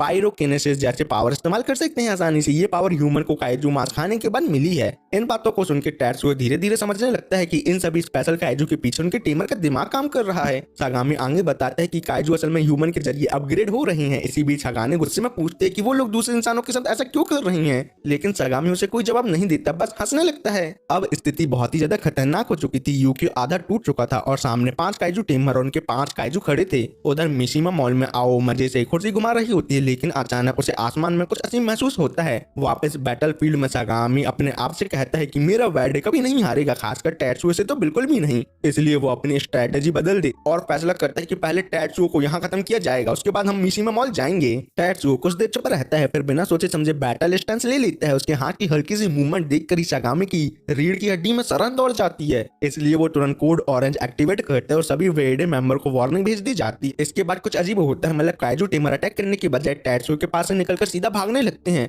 सिर्फ एक काइजू, सागामी और कुछ लोग वहीं रुकते हैं और अपने वेडे के बाकी मेंबर से सागामी कहता है कि बच्चों अगर हम टैट्सुओ और उसके रोबोट के साथ लड़ते तो जरूर जीत जाते, लेकिन इस जीत के बदले में हमारे कम से कम 3 काइजू मारे जाते। उसके जाने के बाद सागामी टैट्सुओ से पूछता है क्या उसे पता है उसकी काइजू होड़ कहाँ जा रही है। फिर वो खुद ही मुस्कुराते हुए बताता है कि सभी काइजू सीधा मिशिमा मॉल की तरफ बढ़ रहे हैं और उन्हें पहुंचने में सिर्फ 4 से 5 मिनट लगेंगे और यही टैट्सुओ तुम्हारी असली टाइम लिमिट है मुझे हरा के मिशिमा मॉल जाने की। पर अगर वो ऐसा करने में नाकाम हो गया तो मॉल के अंदर रहने वाले सभी लोग मारे जाएंगे। सागामी काउंटडाउन शुरू करता है जिसके तुरंत बाद यूकियो गुस्से में हमला करता है, लेकिन तभी एक भयानक जानवर उसे सिर्फ एक ही बार में बर्फ के अंदर उड़ा देता है। ये देख के हमारे हीरो सन्न रह जाते, जबकि सागामी अपने काइजू हरकुलिस को हुक्म देता है मेरे प्यारे काइजू तुम मेरे दुश्मनों को कुचल डालो। जैसे ही हरकुलिस हमला करने के लिए आगे बढ़ता है सागामी अपनी गिनती जारी रखता है। 10 और सेकंड बीत चुके होते हैं, इसलिए वो कहता है कि टैट्सुओ के पास अब बहुत कम समय बचा है। यूकियो घबराकर टैट्सुओ को याद दिलाता है कि हमें इस दुश्मन को गिराकर तुरंत काइजू की सेना को रोकना होगा वरना वो मिशिमा मॉल पहुंच जाएंगे। बर्फ के अंदर से निकला ये नया काइजू पहले सभी काइजू से अधिक शक्तिशाली लग रहा था। उसकी रफ्तार इतनी तेज थी कि टैट्सुओ प्रतिक्रिया भी नहीं दे पाया। सागामी उसका मजाक उड़ाते हुए कहता है कि वो 10 साल देरी से इस जम चुकी धरती पर लौटकर आया है। फिर वो पूछता है क्या टैट्सुओ तुम सच में हरकुलिस को हराकर अपने नए घर की रक्षा कर सकते हो या नहीं। इतना कहकर वो हरकुलिस को हमला शुरू करने का आदेश देता है। युद्ध शुरू हो जाता है और हरकुलिस बिजली की तरह तेज निकलता है। टैट्सुओ मुश्किल से उसका सामना कर पाता है, इसलिए वो यूकियो से कहता है कि अब कुछ करने का समय आ गया है। यूकियो पहले से तैयार होता है और अपने कन्वर्टेबल एस्केप पॉड स्नोफ्लेक को सक्रिय कर देता है। वो गंभीर होकर हिडन फंक्शन नंबर 2 चलाता है। टैट्सुओ सोचता है कि अब कुछ अद्भुत होने वाला, लेकिन यूकियो सिर्फ हगाने के लिए बैठने के लिए एक जंप सीट निकालता है। टैट्सुओ हैरान होकर पूछता है कि इसकी क्या जरूरत थी, पागल हो क्या तुम। तब टैट्सुओ बताता है कि जब उसकी फाइनल फॉर्म का डिजाइन बन रहा था तब एस्केप पॉड को रोबोट में बदलने का विचार उसी ने दिया था। टैट्सुओ के पिता को ये विचार बहुत ही ज्यादा पसंद आया, इसलिए उन्होंने पूछा कि उसके पास और भी सुझाव है। तब यूकियो ने कहा कि एस्केप पॉड में कई लोगों के बैठने के लिए जगह होनी चाहिए। यूकियो ने सोचा था कि 2 साल के अंतरिक्ष यात्रा के दौरान टैट्सुओ कम से कम एक दोस्त जरूर बनाएगा और यूकियो को पूरा विश्वास था जब टैट्सुओ अपना दोस्त बना लेगा तो वो उसे अपने साथ बैठने बैठने के लिए भी बुलाना चाहेगा कॉकपिट के अंदर। 10 साल बाद आज उसे खुशी होती है कि टैट्सुओ आखिरकार उस सुविधा का इस्तेमाल कर रहा है।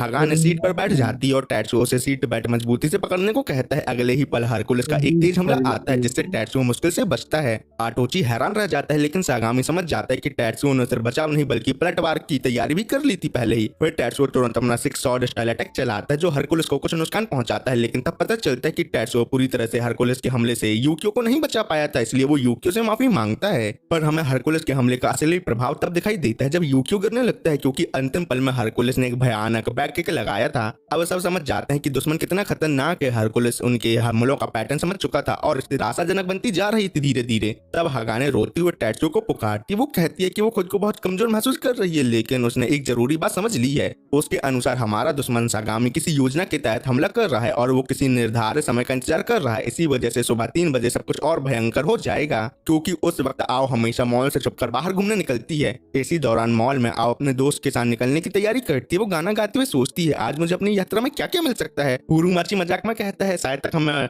दुनिया का राक्षस मिल जाए। उधर लड़ाई में हगाने टैट्सुओ को समझाते हैं कि आओ के बिना लैंड ऑफ मैन सोया रहेगा, क्योंकि उसे सिर्फ आओ ही आदेश दे सकती है। इसलिए अगर दुश्मन सीधा हमला भी करे तो मॉल के नीचे दबा अग्नि काइजू कोई प्रतिक्रिया नहीं करेगा। ये सुनकर टैट्सुओ समझ जाता है कि हमारे पास बहुत ही ज्यादा कम समय बचा है। वो सोचने लगता है सागामी क्या चाहता है। टैट्सुओ सोचने लगता है कि मुझे जीतने के लिए क्या करना होगा। अंत में वो निष्कर्ष निकालता है कि इस युद्ध का उद्देश्य दुश्मन को हराना नहीं बल्कि सबकी रक्षा करना होना चाहिए और कुछ नहीं। पर टैट्सुओ के पास पूरी जानकारी नहीं होती, फिर भी वो कहता है कि उन्हें हर संभव साधन का प्रयोग करना होगा। तब वो एक फैसला लेता है जिससे यूकियो भी हैरान रह जाता है। टैट्सुओ कहता है कि स्पीकर चालू करो यूकियो, क्योंकि वो सागामी से सीधी बात करना चाहता है। वो पूछता है कि सागामी का असली उद्देश्य क्या है। यूकियो को इस बात पर यकीन नहीं होता कि वो सागामी से खुद बात कर रहा है, क्योंकि पुराना टैट्सुओ कभी किसी से बात करने की कोशिश ही नहीं करता था। फिर यूकियो महसूस करता है कि मिशिमा मॉल आने के बाद टैट्सुओ कितना ज्यादा बदल गया है। दिल के पास बनी दीवार हटाकर और लोगों से मिलने की इच्छा रखकर उसने पहली बार दूसरों से डरना छोड़ दिया है। टैट्सुओ का मानना है कि अगर वो सागामी का इरादा बदल गया या समझ गया तो शायद जीतने का कोई रास्ता मिल सकता है उसे। इसी बीच सागामी बताता है कि 2 और मिनट बीत चुके हैं। टैट्सुओ हिम्मत जुटाता है और अपनी पुरानी सभी असफल बातचीतों को याद करता है। हर बार गलत शब्द बोलना और लोगों के सामने घबरा जाना उसके दिमाग में चलने लगता है। यूकियो लगातार उसे हौसला देता रहता है। अंत में टैट्सुओ सागामी से पूछ ही लेता है कि वो ये सब क्यों कर रहा है। इस पर सागामी हंसकर जवाब देता है वो दुनिया को बचाने के लिए ये सब कर रहा है। वो बताता है कि जिस ह्यूमनॉइड काइजू वेरिएंट ने दुनिया को जमाया था बर्फ में, वो अब भी टोक्यो में मौजूद है और वैड उसे खत्म करना चाहती। इसके लिए उन्हें मिशिमा मॉल के फ्लाइंग काइजू की जरूरत है। टैट्सुओ तुरंत सुझाव देता है कि अगर उद्देश्य एक ही है तो हम लोग साथ में मिलकर भी तो काम कर सकते हैं। कुछ पल के लिए सागामी भी इस विचार पर सोचने लगता है, लेकिन अगले ही पल उसका पागलपन बाहर आ जाता है। वो चिल्लाकर कहता है कि टैट्सुओ हमेशा सबका ध्यान अपनी तरफ खींच लेता था,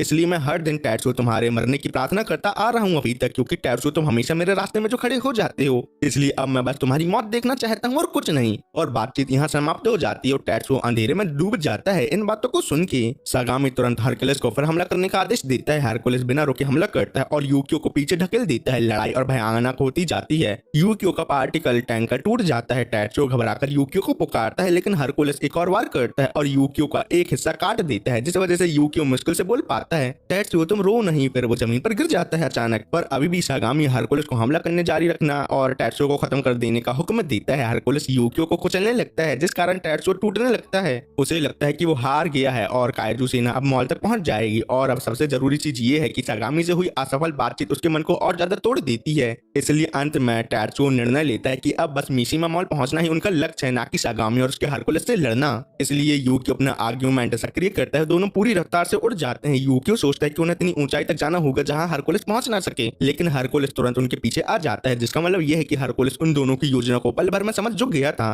टैट्सुओ दुखी होकर सोचता है कि क्या वो फिर से हार जाएगा। तब उसे अपने पिता की बात याद आती है, जहां वो उससे हमेशा कहते थे टैट्सुओ की सबसे बड़ी खासियत काइजू को मारना है, लेकिन अब ये भी वो नहीं कर पा रहा। नल्ला कहीं का। सागामी उसे मारने के लिए चिल्लाता है और हरकुलिस अंतिम वार करने को तैयार हो जाता है, पर तब यूकियो खुद नियंत्रण लेके एक काउंटर अटैक करता है। सागामी और टैट्सुओ दोनों हैरान रह जाते हैं, क्योंकि हमला सफल जो हो जाता है। फिर यूकियो एक और जोखिम भरा मूव करता है और मुश्किल से बच निकलता है। कुछ देर के लिए वो बच जाते हैं, लेकिन यूकियो खुद टूट चुका होता है बहुत ज्यादा। इसलिए टैट्सुओ कहता है कि तुम बातचीत करने की कोशिश बिल्कुल नहीं करो। टैट्सुओ को पहले लगता है कि वो बदल गया था, लेकिन सच ये है कि वो हमेशा की तरह एक वही कमजोर इंसान था जो हमेशा डरता रहता था। ये बात सुनकर यूकियो उसे समझाने की कोशिश करता है कि गलती तुम्हारी नहीं है बल्कि मेरे स्पेक्स ही खराब हैं, जिस कारण टैट्सुओ तुम अपनी असली क्षमता का 10% दर्द भी नहीं दिखा पा रही यहाँ। इसी निराशा के पीछे गाने टैचो का हाथ पकड़ती है और आंसू में डूबी होती है और कहती है कि मरने का डर कितना भयंकर होता है अब मुझे समझ आ गया है। इसलिए मुझे महसूस हुआ कि टैचो तुम बचपन से ही इसी डर के साथ जीते आए हो, इसलिए तुम्हारी कोई भी लड़ाई अभी तक बेकार नहीं गई, इसलिए तुम उदास नहीं हो। ये बात जान के दोनों रोते हैं और यूकियो उन्हें देखकर और तेज उड़ने का संकल्प ले लेता है और कहता है कि किसी भी कीमत में मैं तुम दोनों को मॉल तक पहुंचा के ही रहूंगा। लेकिन तभी यूकियो को एक अनजान ट्रांसमिशन मिलता है जब सब हैरान रह जाते हैं क्योंकि अभी इस दुनिया में इस तरह की टेक्नोलॉजी यूज करना बहुत मुश्किल चीज है। कुछ देर बाद यूकियो कोडेड मैसेज डिकोड करता है जिसके मुताबिक संदेश में लिखा होता है यहाँ मत आओ क्योंकि काइजू पहले ही यहाँ पहुंच चुके हैं। ये सुनकर टैचो और यूकियो दोनों सन्न रह जाते हैं और सिर्फ इतना सोच पाते हैं कि आखिर ये संदेश भेजने वाला कौन था। इसी बीच बैडे टीम मिशिमा मॉल पहुंच जाती है जहाँ अंदर सब लोग शांति से सो रहे होते हैं, लेकिन दुश्मनों को उनकी ये बेफिक्री बिल्कुल भी पसंद नहीं आती। उन्हें गुस्सा आती मॉल के आसपास बिल्कुल भी बर्फ नहीं है और पूरी जगह गर्म बनी हुई है, इसलिए वो खुश होकर कहती है कि ये फ्लेमिंग काइजू की शक्ति है जो सबको जिंदा रखे हुए है यहाँ। तामिया सोचता है कि शायद और कोई शांतिपूर्ण रास्ता निकाला जा सकता है जैसे अग्नि काइजू के पायलट को साथ मिलाकर लड़ने के लिए मनाना, लेकिन रोजी तुरंत मना कर देती है क्योंकि बैडे को ही दुनिया का एकमात्र रक्षक बनना होगा और ऐसा करने से ही सागामी का सपना पूरा होगा। पीली लड़कियां दिलाते हैं कि सागामी ने आदेश दिया है जो भी बैडे का साथ ना दे उसे खत्म कर दिया जाए, तो ना चाहते हुए भी तामिया चढ़कर मिशन समझाता है जिसके मुताबिक मॉल को चारों तरफ से घेरा जाएगा। आयरिस और मकोटो को वो पहले हमले के बाद दक्षिण की तरफ बढ़ने को कहता है। उनका उद्देश्य था पायलट आओ की अनुपस्थिति में मॉल तबाह करना और नीचे छिपे फ्लेमिंग काइजू पर कब्जा करना, पर जाने से पहले पीली लड़की रेडियो चालू करने की बात करती है और तामिया मान जाता है क्योंकि उसे लगता है कि एक स्कूल में इतनी तकनीकें नहीं होगी कि उनकी बातें सुन सकें। आयरिस मजाक में कहता है कि तुम धीरे धीरे नरम पड़ रहे हो तामिया। उसे लगता है कि तामिया को बचपन की यादें याद आ रही हैं। तामिया चुप होकर कहता है कि वो हमेशा दुनिया का रक्षक बनना चाहता था, लेकिन जम चुकी धरती देखकर अब उसे खुद पर ही संदेह होने लगा है क्या मैं हीरो बन भी पाऊंगा या नहीं। फिर हमला शुरू होता है। तामिया अपने काइजू एरियोस को रेडिएशन पॉस्चर इस्तेमाल करने का आदेश देता है जिसके बाद काइजू के सिंह हर दिशा में फैल जाते हैं और उनसे अलग मिसाइलें निकलने लगती हैं। एरियोस बॉम्बार्डमेंट में माहिर था और हर परिस्थिति के हिसाब से अलग प्रोजेक्टाइल बना सकता था, मतलब गोलियां बना सकता था। तामिया उसे मैक्सिमम पावर चलाने को कहता है ताकि मॉल वालों का हौसला टूट जाए और वो समर्पण कर दें। अरे मेरे मालिक है, तुम लोग मिसाइल चलाओगे तो मर नहीं जाएंगे। आदेश मिलते ही अनेक मिसाइल मॉल पर टूट पड़ती है, हर तरफ धमाके होने लगते हैं, लेकिन धूल हटने के बाद पूरी टीम हैरान रह जाती है क्योंकि मॉल या स्कूल एक शक्तिशाली बैरियर से सुरक्षित था बिल्कुल। तामिया को तब समझ आता है ये कोई आम स्कूल नहीं है। आयरिस भी मानता है कि ये लोग उतने कमजोर नहीं है जितना मैंने उनके बारे में सोचा था।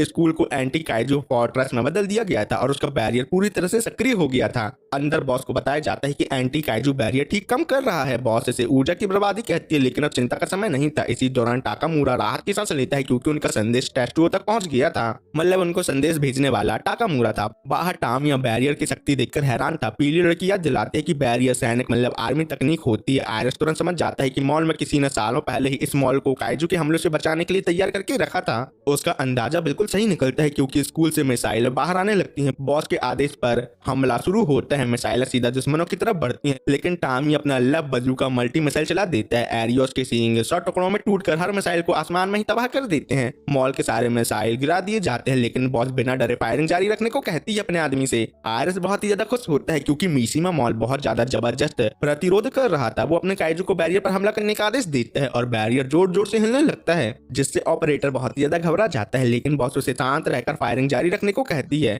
मिसाइलें बार बार चलाई जाती हैं, लेकिन एरिस सबसे बच निकलता है। वो मजाक उड़ाते हुए कहता है कि जब उनकी मिसाइलें और बैरियर खत्म हो जाएंगी तब सबकी मौत निश्चित है, ये बात याद रखना बुड्ढे बुड्ढी। इसी दौरान रिको और उसका काइजू जमीन से बाहर निकलता है, जबकि मकोटो भी हमले में शामिल हो जाता है। फिर भी बॉस हार नहीं मानते तो दोबारा फायरिंग का आदेश देती है। उसी समय सागामी और उसकी टीम तेजी से मॉल की तरफ बढ़ रही होते हैं। आटोची बताता है कि पहाड़ी पार करते ही हम मिशिमा मॉल पहुंच जाएंगे, पर तभी अचानक हरकुलिस रुक जाता है और दर्द से कराहने लगता है और खून उगलता है, जिससे सब समझ जाते हैं कि टैट्सो के हमले से उसे बहुत गहरी चोट आई है। आटोची हैरान रह जाता है और उसे यकीन नहीं होता कि यूकियो के एक ही वार ने हरकुलिस को इतना ज्यादा नुकसान पहुंचा दिया। सागामी गुस्से में चिल्लाने लगता है क्योंकि उसे भरोसा था कि वो टैट्सो को मार डालेगा, लेकिन ऐसा नहीं हुआ। आटोची यूमा से कहता है कि हरकुलिस बहुत जल्दी रिकवर करता है, इसलिए पहले से भी ज्यादा खतरनाक वो बनेगा। इसी बीच टैट्सो और यूकियो को पता चलता है कि एक हाई एल्टीट्यूड ड्रोन उन्हें देख रहा है ऊपर से। ड्रोन का नाम सूजू था और वो मॉल का था। टाकामूरा बताता है कि उसकी बैटरी ज्यादा देर तक नहीं चल पाएगी, लेकिन वो आसमान में बहुत ऊंचाई तक जाकर लोगों को ढूंढ सकता लगता है सूजू असल में हागाने की माँ का नाम था और ये विचार भी उन्हीं का था। उनके गुजरने के बाद टेक्नोलॉजी डिपार्टमेंट के हेड ने इसे पूरा किया। ताकामुरा याद करता है जब उसे हागाने का पत्र मिला था तब पता उसे चला था कि वो बदला लेने निकल गई है, इसलिए उसने सूजू को अपनी बेटी को ढूंढने भेजा, जिस कारण उन्होंने टैट्सू को हरकुलिस से लड़ते देखा और समझ गए कि हागाने उसके साथ है। इसी वजह से उन्हें हमलावरों के बारे में भी पहले से पता चली और मॉल को तैयार होने का समय मिल गया और बॉस ने तुरंत सबको जगाया और एंटी काइजू हथियारों की तैयारी शुरू कर दी। ताकामुरा का मानना है कि आज रात हागाने का बाहर जाना संयोग था, लेकिन उसकी वजह से बैरियर समय पर चालू हो पाया। वो हागाने को याद दिलाता है कि तुम्हारी माँ अभी भी तुम्हारे साथ है। ये सुनकर वो और भी ज्यादा भावुक हो जाती है बेचारी। फिर ताकामुरा टैट्सू से कहता है कि तुम लोग मॉल नहीं आओ क्योंकि सब लोग मॉल के पुराने रिसर्च लैब नंबर 1 में एवैक्यूएट हो रहे हैं। वहां पहुंचने के लिए एक बड़े गड्ढे के नीचे जाना होता है और सब लोग लैंड ऑफ मैन के बनाए अंडरग्राउंड पैसेज से वहां जा रहे थे, इसलिए वो टैट्सू, यूकी और हागाने को भी वहां जाने को कहता है। पर टैट्सू हैरान होता है क्योंकि उसे लगा था कि वो इवैक्यूएज की रक्षा करने जा रहे हैं, लेकिन ताकामुरा स्पष्ट करता है कि उन्हें भी भागना होगा। तीनों चौंक जाते हैं क्योंकि खुद पीछे हटने का विचार उनके मन में कभी नहीं आया था। ताकामुरा कहता है कि तुम्हारी हालत देखकर कोई भी समझ सकता है कि तुम लोग कितनी बुरी तरह टूट चुके हो। इस पर यूक्यू बताता है कि टैट्सू अपने दुश्मन की बातों से रोक पड़ा है। ताकामुरा हैरान होता है कि टैट्सू ने दुश्मन से बात की, पर बॉस तुरंत बातें बंद करके सभी को इवैक्यूएट होने का आदेश देती है। कम्युनिकेशन खत्म होने के बाद बॉस इवैक्यूएशन की स्थिति पूछती है। उसे बताया जाता है कि अधिकतर लोग अंडरग्राउंड पहुंच चुके हैं, लेकिन रिजर्व पावर लगभग समाप्त हो चुकी है और इतना बोलने के पल भर बाद ही बैरियर बंद हो जाता है और पूरा मॉल अंधेरे में डूब जाता है। वैड टीम ये देखकर खुश होती है और आए रेस्टोरेंट बैरियर जनरेटर को तबाह कर देता है और बुढ़े लोगों का मजाक उड़ाने लगता है। तब बॉस गुस्से में बताती है कि उस जनरेटर में लैंड ऑफ मैन की सालों की बचा कर रखी ऊर्जा थी। आयरिस मजाक में कहता है कि अगर तुम्हें कुछ कहना है बुड्ढी तो होंठ हिलाकर बोलो, ऐसे नहीं बोलो। बॉस उसे सीधा गाली दे देती है। आयरिस उसकी हिम्मत से प्रभावित होता है और सबको हॉस्टेज बनाने की घोषणा कर और कहता है कि हमें बस अंडरग्राउंड फ्लेमिंग काइजू चाहिए और कुछ नहीं। इस वक्त भी सूजू अभी भी आसमान से सब कुछ देख रहा होता है। जहां दूर हरकुलिस रिकवर कर रहा है तो दूसरी ओर टैट्सू इवैक्यूएशन साइट पहुंच चुका है। दूसरी तरफ बॉस ने आओ को आदेश दे दिया था कि काइजू और उनके टीमन ने मॉल पर हमला कर दिया है, पर फुरुमाची परेशान होता है क्योंकि जल्दी जल्दी में मॉल लौटते वक्त उनका व्हीकल दरार में फंस गया था। लेकिन सिंडो उसे शांत करती है और कहती है कि मुझे भरोसा है कि सब कुछ ठीक हो जाएगा क्योंकि उनकी रक्षक आओ बहुत जल्द मॉल पहुंचने वाली है। और पूरी रफ्तार से मॉल की तरफ दौड़ रही है और खुद को मूर्ख कहती है क्योंकि उसने मॉल को बिना सुरक्षा के जो छोड़ दिया था, इसलिए उसका सोचना है अगर मैं मॉल की रक्षा नहीं कर पाई तो मेरी ये सुपर ह्यूमन बॉडी और शक्ति बेकार रह जाएगी, मतलब नल्ली रह जाएगी। इसी बीच उसके बाल धीरे धीरे आग में बदलने लगते हैं। जैसे ही वो मॉल के पास पहुंचती है वो जोर से लैंड ऑफ मैन को जागने का आदेश देती है। वैड टीम उसके सफेद बाल देखकर हैरान रह जाती है। अगले ही पल लैंड ऑफ मैन आओ की पुकार सुनकर जाग उठता है। जमीन के अंदर से भयानक गर्मी फैलती है और एक विशाल अग्नि आसमान को चीरकर बाहर निकलती है, जिस वजह से रिको जो अग्नि काइजू के पास जा रही थी वो और उसका काइजू जख्मी हो जाते हैं। आओ गुस्से में घोषणा करती है कि हम सबने मिलकर इस मॉल में शांति बनाए रखी थी, इसलिए मैं किसी को इसे बर्बाद करने नहीं दूंगी। नल्ले लोग भगवे दर से। आओ के मुताबिक ये समय इंसानों के आपस में लड़ने का नहीं था। इतना कहकर वो अपनी पूरी शक्ति छोड़ देती है और लैंड ऑफ मैन हमला शुरू कर देता है। आरएस सोचता है कि आओ हम लोगों पर हमला नहीं कर पाएगी क्योंकि हमारे पास बुढ़े हॉस्टेज हैं, लेकिन तब उसे पता चलता है कि सब बुढ़े लोग पहले ही निकल चुके हैं, मतलब फुर्र हो चुके हैं। पर फिर भी आरएस बहुत ही ज्यादा संतुष्ट होता है क्योंकि उनकी तरफ 3 काइजू हैं और आओ दूसरी तरफ बिल्कुल अकेली। तो इसका मतलब यह है कि वैड आओ को हराकर फ्लेमिंग काइजू को अपने साथ बड़े आराम से ले जा लेगी। इसलिए आयरिस अपने काइजू को आगे बढ़ने का आदेश देता है और घोषणा करता है कि अब एक भयंकर एरियल काइजू युद्ध शुरू हो गया है। स्कूल के अंदर सब लोग सोच रहे थे क्या दुश्मन अब चला गया। बॉस ड्रोन फुटेज चेक करती है और कंफर्म करती है सारे एनिमीज आओ की तरफ बढ़ चुके हैं। दूसरी तरफ टामिया बाकी वैड मेंबर को यह दिलाता है अभी भी हमारे पास एडवांटेज है क्योंकि हमारा असली टारगेट फ्लेमिंग काइजू को हराना है, इसलिए वो तुरंत अटैक शुरू कर देते हैं। आओ समझ जाती है सिचुएशन खतरनाक है क्योंकि दुश्मन दूर से भी अटैक कर सकते हैं, लेकिन ये सिर्फ एक डिस्ट्रैक्शन निकलता है क्योंकि तभी आयरिस पीछे से आकर सीधा वार कर देता है जिससे आओ और फायर काइजू बर्फ पर गिर जाते हैं। तब आयरिस उसका मजाक उड़ाते हुए कहता है फ्लेमिंग काइजू की बॉडी हीट की वजह से आओ तुम और गहरी धंस रही हो बर्फ पर। ये देख के छोटा पीला लड़का मकोटो खुद को विनर घोषित करता है, अरे हम जीत गए, लेकिन टामियो उसे रोकता और कहता है लड़ाई अभी खत्म नहीं हुई क्योंकि मैं एक बिल्कुल क्लियर विक्ट्री चाहता हूँ, इसलिए अब ये 3 के सामने एक ही फाइट है। फिर आयरिस घोषणा करता है कि हम लोग फ्लेमिंग काइजू को लेकर ही जाएंगे और कोई हमें ऐसा करने से रोक नहीं सकता। उसके मुताबिक फायर काइजू के ना होने की वजह से गांव शायद अपने आप को ज्यादा देर तक सर्वाइव ना कर सके, लेकिन दुनिया बचाने के लिए विलेज वालों को अपना सैक्रिफाइस देना ही पड़ेगा और ऐसा करके ही वैड दुनिया को बचाएगा। ये नाम सुनते ही बॉस हैरान हो जाती है। तब उनकी नजर दुश्मन के शोल्डर पैच पर पड़ती है जहां लिखा होता है 2400 ब्रिगेड वैड, जिससे बॉस को अपने एड के दिनों की कुछ अफवाहें याद आने लगती है। इस यूनिट का लीडर सागामी नाम का आदमी था जो एक बहुत ही टैलेंटेड सोल्जर माना जाता था, अच्छी फैमिली से था, अपने साथियों में मशहूर था और उसने कई बड़े अचीवमेंट हासिल किए थे और इसी वजह से उसे रैंक पर रैंक मिलती गई और वो बहुत तेजी से ऊपर चढ़ गया। हैरानी की बात यह थी कि उसके सुपीरियर और राइवल एक के बाद एक अजीब और सस्पिशियस हालातों में मरने लगे, लेकिन किसी ने सागामी के खिलाफ खुलकर सवाल नहीं उठाया। कुछ समय बाद अफवाहें फैली कि सागामी सेवियर के खिलाफ चल रहा है। वैडे के हायर अप्स के बीच बातें होने लगी कि एंटी टैट्सुओ फैक्शन धीरे धीरे ताकतवर हो रहा है। इसी दौरान सागामी का वैडे प्रोजेक्ट अप्रूव कर दिया गया। उसका सपना था ऐसे बच्चों की सेवियर ब्रिगेड बनाना जो पोटेंशियल और स्कोर के मामले में टैट्सुओ के बराबर हो सके। इसलिए उसने एलाइट एथलीट, नोबल फैमिली के बच्चे और अनाथ बच्चों को तक रिक्रूट किया। कुछ लोगों ने सुना था सागामी कहता था कि उसे फर्क नहीं पड़ता कौन होगा, बस मेरी टीम से ही कोई एक इंसान दुनिया का नया सेवियर बनना चाहिए। ये सब याद करके बॉस का स्ट्रेस बढ़ जाता है क्योंकि उसे समझ आ जाता है सागामी कितना बड़ा खतरा बन चुका है मिशिमा मॉल के लिए। अब बाहर आओ और लैंड ऑफ मैन पिछले अटैक से रिकवर कर चुके होते हैं। आओ कहती है हम लोग 3 काउजी के खिलाफ लड़ रहे हैं और शायद और भी आ सकते हैं उनकी मदद के लिए, लेकिन हमारे पास पीछे हटने का कोई ऑप्शन नहीं है। उसे बॉस की बात याद आती है जिसने कहा था इर्रेशनल मैलिस मतलब तरकीन दुर्भावना बारिश की तरह होती है, वो हर किसी पर गिरती है। तुम उससे बच सकते हो या भीग सकते हो लेकिन कभी अपनी पहचान मत बदलना। ये याद करके लैंड ऑफ मैन की आग फिर से आसमान को रोशन कर देती है। दुश्मन तैयार हो जाते हैं कि काइजू जमीन से बाहर निकलने वाला है, लेकिन उनकी सोच गलत साबित होती है क्योंकि इस बार वो अंडरग्राउंड आइस को पिघलाकर एक साइड टनल बना लेते हैं और सीधा मकोटो की तरफ बढ़ता है। मकोटो घबरा जाता है क्योंकि उसके पास अंडरग्राउंड एनिमी को पकड़ने का कोई तरीका नहीं होता। फिर उसे याद आता है अरे मेरा काइजू तो लगभग पूरी तरह से रिकवर हो चुका है, इसलिए मैं अब फिर से बहुत सारा स्मोक जनरेट करवा सकता हूँ उससे। मकोटो के काइजू की स्पेशल टेक्निक लैब्रस है जो एक अजीब स्मोक रिलीज करता है जिससे जितना भी एरिया स्मोक में कवर होता है उस एरिया के नीचे सुपर ग्रेविटी क्रिएट हो जाती है, जिससे आओ और लैंड ऑफ मैन को अपना शरीर बहुत ही भारी महसूस होने लगता है। मकोटो को लगता है कि अब मेरी जीत पक्की है, लेकिन लैंड ऑफ मैन इतनी आसानी से रुकने वाला नहीं था। अचानक उसकी आग जमीन के अंदर से फूट पड़ती है और मकोटो समझ ही नहीं पाता क्या हुआ। फिर आओ तुरंत अनाउंस करती है एक दुश्मन खत्म हो गया। अगले ही पल और तेज आग निकलती है जिससे मकोटो और उसका काइजू पूरी तरह से आग में गिर जाता है। ये देख के गुस्से में टामिया आओ पर एक जोर का अटैक कर देता है, लेकिन इससे लैंड ऑफ मैन और भी ज्यादा भड़क उठता है और एक विनाशकारी फायरबॉल छोड़ता है और आओ कहती है अब दूसरा एनिमी खत्म हो गया। आयरिस ये सब देखकर समझ जाता है कि प्रॉब्लम आओ नहीं बल्कि असली मुसीबत फ्लेमिंग काइजू की बेपनाह पावर है। आयरिस ने कभी इतने पावरफुल काइजू से लड़ाई अभी तक नहीं की थी और उसके हिसाब से फायर काइजू एक सुपर काइजू के लेवल का मॉन्स्टर है। इसी बीच हमारे हीरो इवैक्यूएशन साइट पर पहुंच चुके होते हैं। हागाने अपने छोटे भाई से मिलकर खुश हो जाती हैं। सब लोग टैट्सुओ का शुक्रिया अदा करते हैं क्योंकि उसने सभी की रक्षा के लिए बहादुर से लड़ाई की थी। फिर टैट्सुओ आसपास देखता है और महसूस करता है हर कोई मुश्किल हालात के बावजूद हिम्मत नहीं हार रहा, लेकिन उसके दिल में गिल्ट था। उसे लगता था मेरा यहाँ होना सही नहीं है क्योंकि मैं फाइट नहीं जीत सका। इस वक्त उसे अपने पिता की वो बात याद आती है जहाँ उन्होंने कहा था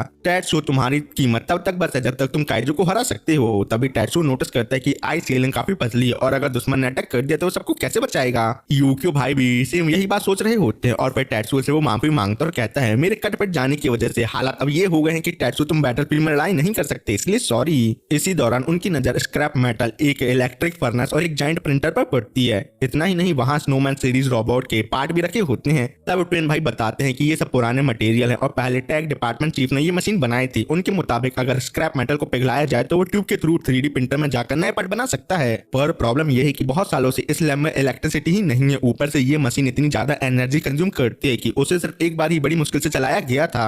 हगाने तुरंत समझ जाते हैं कि टैट्सुओ मशीन को चालू करके यूक्यो को रिपेयर करना चाहता है ताकि वो दोबारा बैटलफील्ड में लौट सके। लेकिन बैटलफील्ड में जाने की बात से एकदम से टैट्सुओ अंदर से घबरा जाता है क्योंकि उसे सागामी की बात तो याद आने लगती है जहाँ वो कह रहा था तुम्हें मर जाना चाहिए टैट्सुओ। फिर ट्विन कहते हैं बिजली के बिना मशीन चलाना नामुमकिन है। तब यूक्यो बताता है अरे मैं सिस्टम को हैक करके अपनी बची हुई एनर्जी से प्रिंटर को पावर दे सकता हूँ, लेकिन अगर मैंने ऐसा किया तो बैटल के लिए रखी मेरी एनर्जी खत्म हो जाएगी। तभी एक आदमी चिल्लाकर ट्विन को काम करने को कहता है क्योंकि वो बेचारा अकेले इमरजेंसी जनरेटर साइकिल चला चलाकर बिजली बना रहा था और उसकी मदद करने कोई नहीं आ रहा था। ये सुनते ही दोनों ट्विन भाइयों के दिमाग में एक जबरदस्त आइडिया आता है जिसकी वजह से सब लोग मिलकर पैडल मारने लगते हैं ताकि मशीन के लिए ज्यादा से ज्यादा इलेक्ट्रिसिटी जनरेट की जा सके। जब गांव वालों को पता चलता है वो यूक्यो को रिपेयर करने की कोशिश कर रहे हैं तो और भी लोग मदद के लिए आ जाते हैं। आखिरकार यूक्यो की बची हुई एनर्जी और सबकी मेहनत से जायंट 3D प्रिंटर दोबारा चालू हो जाता है। टैट्सुओ खुशी से कहता है कि अब यूक्यो को ठीक किया जा सकता है। यूक्यो और टैट्सुओ मिलकर स्क्रैप मेटल और पुराने पार्ट का इस्तेमाल करके रिपेयर प्लान बनाते हैं जबकि बाकी सब लोग लगातार इलेक्ट्रिसिटी जनरेट करते रहते हैं। उधर बैटलफील्ड में टाकामुरा खुश होता है क्योंकि और 2 दुश्मनों को हरा चुकी है। अब सिर्फ आयरिस बचा है, लेकिन वो बहुत ही ज्यादा पावरफुल है, इसलिए आयरिस आओ को आसमान से नीचे गिरा देता है अटैक करके और अपनी काइजू एबिलिटी एक्टिवेट करता है। इस पावर की वजह से उसका काइजू उड़ने की ताकत छोड़कर बहुत ज्यादा फिजिकल स्ट्रेंथ और हीट रेजिस्टेंस हासिल कर लेता है। आयरिस पूरे कॉन्फिडेंस के साथ अटैक करता है और जीत का दावा करता है, लेकिन लैंड ऑफ मैन अपनी असली पावर दिखाता है और अपनी सारी आग को एक जगह पर कंप्रेस करना शुरू करता है। तब आओ चिल्लाकर बताती है इस अटैक का नाम है चाइल्ड ऑफ द सन। शुरू में अटैक छोटा लगता है लेकिन कंडेंस हीट एनर्जी आयरिस के काइजू के अंदर ब्लास्ट हो जाती है। धमाका इतना भयानक होता है कि दूर तक उसका नजारा देखा जा सकता था। आयरिस का काइजू पूरी तरह से तबाह हो जाता है। सब लोग आओ और लैंड ऑफ मैन की जीत सेलिब्रेट करने लगते हैं, लेकिन उनकी खुशी कुछ पल ही टिकती है क्योंकि अचानक सागामी और वैडे के बाकी मेंबर टेलीपोर्ट होकर वहां पहुंच जाते हैं। वहां आते ही सागामी के काइजू हरकुलेस एक ही वार में लैंड ऑफ मैन का हाथ काट देता है। आओ को भी वही दर्द महसूस होता है और वो चीख उठती है क्योंकि काइजू टीमर बनने करने के बाद जो डैमेज काइजू को होगा उस डैमेज का असर काइजू टेमर पर भी होता है। इस अटैक से लैंड ऑफ मैन समझ जाता है कि हरकुलिस बाकी सब काइजू से कई गुना ज्यादा पावरफुल है, इसलिए वो काउंटर अटैक करने की कोशिश करता है, लेकिन हरकुलिस उसे हमले करने का कोई मौका ही नहीं देता, जिस वजह से क्लोज कॉम्बैट में आओ और लैंड ऑफ मैन की हालत खराब हो जाती है। इसलिए लैंड ऑफ मैन सीधा सागामी को टारगेट करने का प्लान बनाता है, लेकिन जब वो फिल्म छोड़ता है तब सागामी टेलीपोर्ट होकर हरकुलिस के मुंह के अंदर चला जाता है, जहां आग उस तक नहीं पहुंच सकती थी।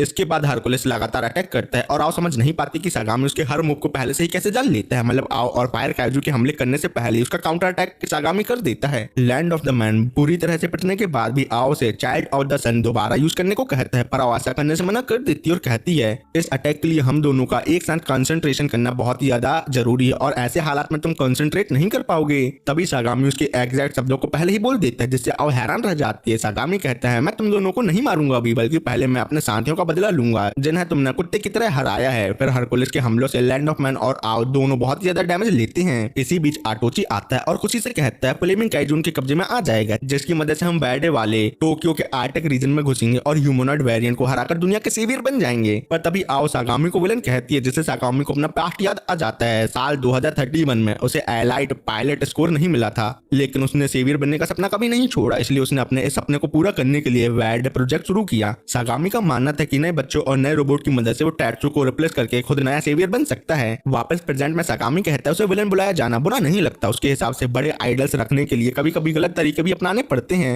लेकिन तभी ये गोली उसके फेस को छूटते हुए निकलती है। ये गोली चलाने वाली होती है बुड्ढी बॉस। सागामी को जिंदा देखकर वो कहती है मेरा निशाना बहुत ही ज्यादा खराब है। बॉस और बाकी दो लोगों को बैटलफील्ड में देख आटोची तुरंत अपने काइजू हरमेस को निपटाने भेज देता है, जिससे उन तीनों को लगता है हमारा बचना नामुमकिन है। लेकिन उसी वक्त टैट्सू और यूक्यू धमाकेदार एंट्री मारते हुए एक ही अटैक में हरमेस को तबाह कर देते हैं। उन्हें सब लोग हैरानी से देखते रह जाते हैं, पर टाकामुरा कहता है दुनिया का असली सेवियर अपने रोबोट के साथ हमें बचाने आ ही गया आखिरकार। इससे पहले लैब में यूक्यू ने टैट्सू से पूछा था क्या तुम सच में सागामी का सामना करने के लिए तैयार हो? तब टैट्सू ने जवाब दिया मैंने एक जरूरी बात समझ ली है, जो ये है कि जब से मैंने लोगों से दोस्ती करनी शुरू की है और अपना दिल खोला है, तब से मैं सबको पहले से ज्यादा अच्छी तरह समझने लगा हूँ। इसलिए मैंने फैसला किया है एक बार दर्द मिलने की वजह से मैं दोबारा अपने दिल के दरवाजे बंद नहीं करूंगा। इसलिए मैं अपने जीवन में आगे बढ़ना चाहता हूँ, ना कि पीछे रुके रहना चाहता हूँ। प्रेजेंट में सागामी हैरान रह जाता है कि टैट्सू वाकई यूक्यू को रिपेयर करने में कामयाब हो गया। इसलिए वो खुशी से कहता है शायद किस्मत ने मुझे टैट्सू को खत्म करने का एक और मौका दिया है। बैटल की तैयारी शुरू हो जाती है। यूक्यू बताता है स्क्रैप के ढेर में मुझे स्नोमैन सीरीज नंबर 16 मिला, जिसका कॉन्सेप्ट एक सिंगल यूनिट फोर्ट्रेस था। नए मैकेनिकल आर्म के साथ ट्रांसफॉर्म होकर यूक्यू अपनी नई फॉर्म स्नोबॉल रैम्पार्ट एक्टिवेट करता है। टैट्सू भी सीरियस हो जाता है और कहता है ये मेरी जिंदगी की पहली ऐसी लड़ाई होगी जहां मेरा सामना किसी काइजू से नहीं बल्कि एक इंसान से होने वाला है, जिसके लिए मैं पूरी तरह से तैयार हूँ। यूक्यू एक स्टाइलिश पोज लेता है और हरकुलिस को वार्निंग देता है वो आओ को तुरंत छोड़ दे। दूसरी तरफ टैट्सू अपने घायल दोस्तों को देखकर गुस्से से भर जाता है। सब लोग हीरोज की एंट्री देखकर खुश होते हैं, लेकिन बॉस उन्हें ध्यान से यूक्यू को देखने के लिए कहती है और बताती है यूक्यू की बॉडी पहले ही बहुत ज्यादा डैमेज हो चुकी है और फिर भी अभी स्क्रैप से बनाए गए टेम्परेरी आर्मर से चलाने लायक बना रहा है। बॉस खुद को बहुत ही ज्यादा बेबस महसूस करती है, क्योंकि इतनी बुरी हालात में भी उन्हें टैट्सू और यूक्यू पर भरोसा करना पड़ रहा है। उधर इवैक्यूएशन साइट पर भी सब लोग देख रहे होते हैं इस फाइट को। हगाने बहुत परेशान होते हैं और दिल से दुआ करते हैं कि हमारे हीरोज जीत जाएं और विलन हार जाएं। वहीं सागामी को यूक्यू से जलन हो रही होती है। उसके हिसाब से आधा टूट चुका रोबोट रिपेयर करके बैटलफील्ड में वापस आना बिल्कुल किसी असली सेवियर जैसा लगता है, पर बाहर से वो मजाक उड़ाता है कि टैट्सू ने कचरे से बना हुआ आर्म एक टूटी बॉडी पर जोड़ दिया है बस, लेकिन अंदर ही अंदर वो उनकी हिम्मत की तारीफ कर रहा होता है। सागामी फिर एक ऊंची जगह पर चढ़कर टैट्सू को चैलेंज देता है कि उनकी फाइनल फाइट यहाँ होगी। इसी दौरान यूमा बताती है आटोची ने हमारे सभी घायल टीममेट को इकट्ठा कर लिया है, पर उनके काइजू मर जाने की वजह से वो लोग बेहोश हैं, लेकिन अभी भी जिंदा है, मरे नहीं है, तो टेंशन की बात नहीं है। यूमा सागामी के साथ लड़ने के लिए तैयार होती है, लेकिन सागामी उसे ऐसा करने से मना कर देता है, क्योंकि उसके हिसाब से यूमा का काम सिर्फ आटोची और फ्लेमिंग काइजू पर नजर रखना है। फिर वो खुलकर अनाउंस करता है कि आज मैं टैट्सू को मार के ही रहूंगा। तभी सागामी को याद आता है अरे आओ को होश में आने देना खतरनाक हो सकता है, इसलिए वो आओ को और ज्यादा हर्ट करने के लिए उसकी हड्डियां तोड़ के उसे सभी के सामने गिरा देता है, पर उसे यूमा कैच कर लेती है आसानी से। पर ये देखकर टैट्सू गुस्से में सीधा उसकी तरफ दौड़ पड़ता है, पर हरकुलिस यूक्यू को जोर से दूर उड़ा देता है। विलेजर हरकुलिस की ताकत देखकर हैरान रह जाते हैं। टैट्सू यूक्यू से कहता है मैं ठीक हूँ और वादा करता हूँ कि मैं आओ को हर्ट करने के लिए सागामी से माफी मंगवाकर जरूर रहूंगा।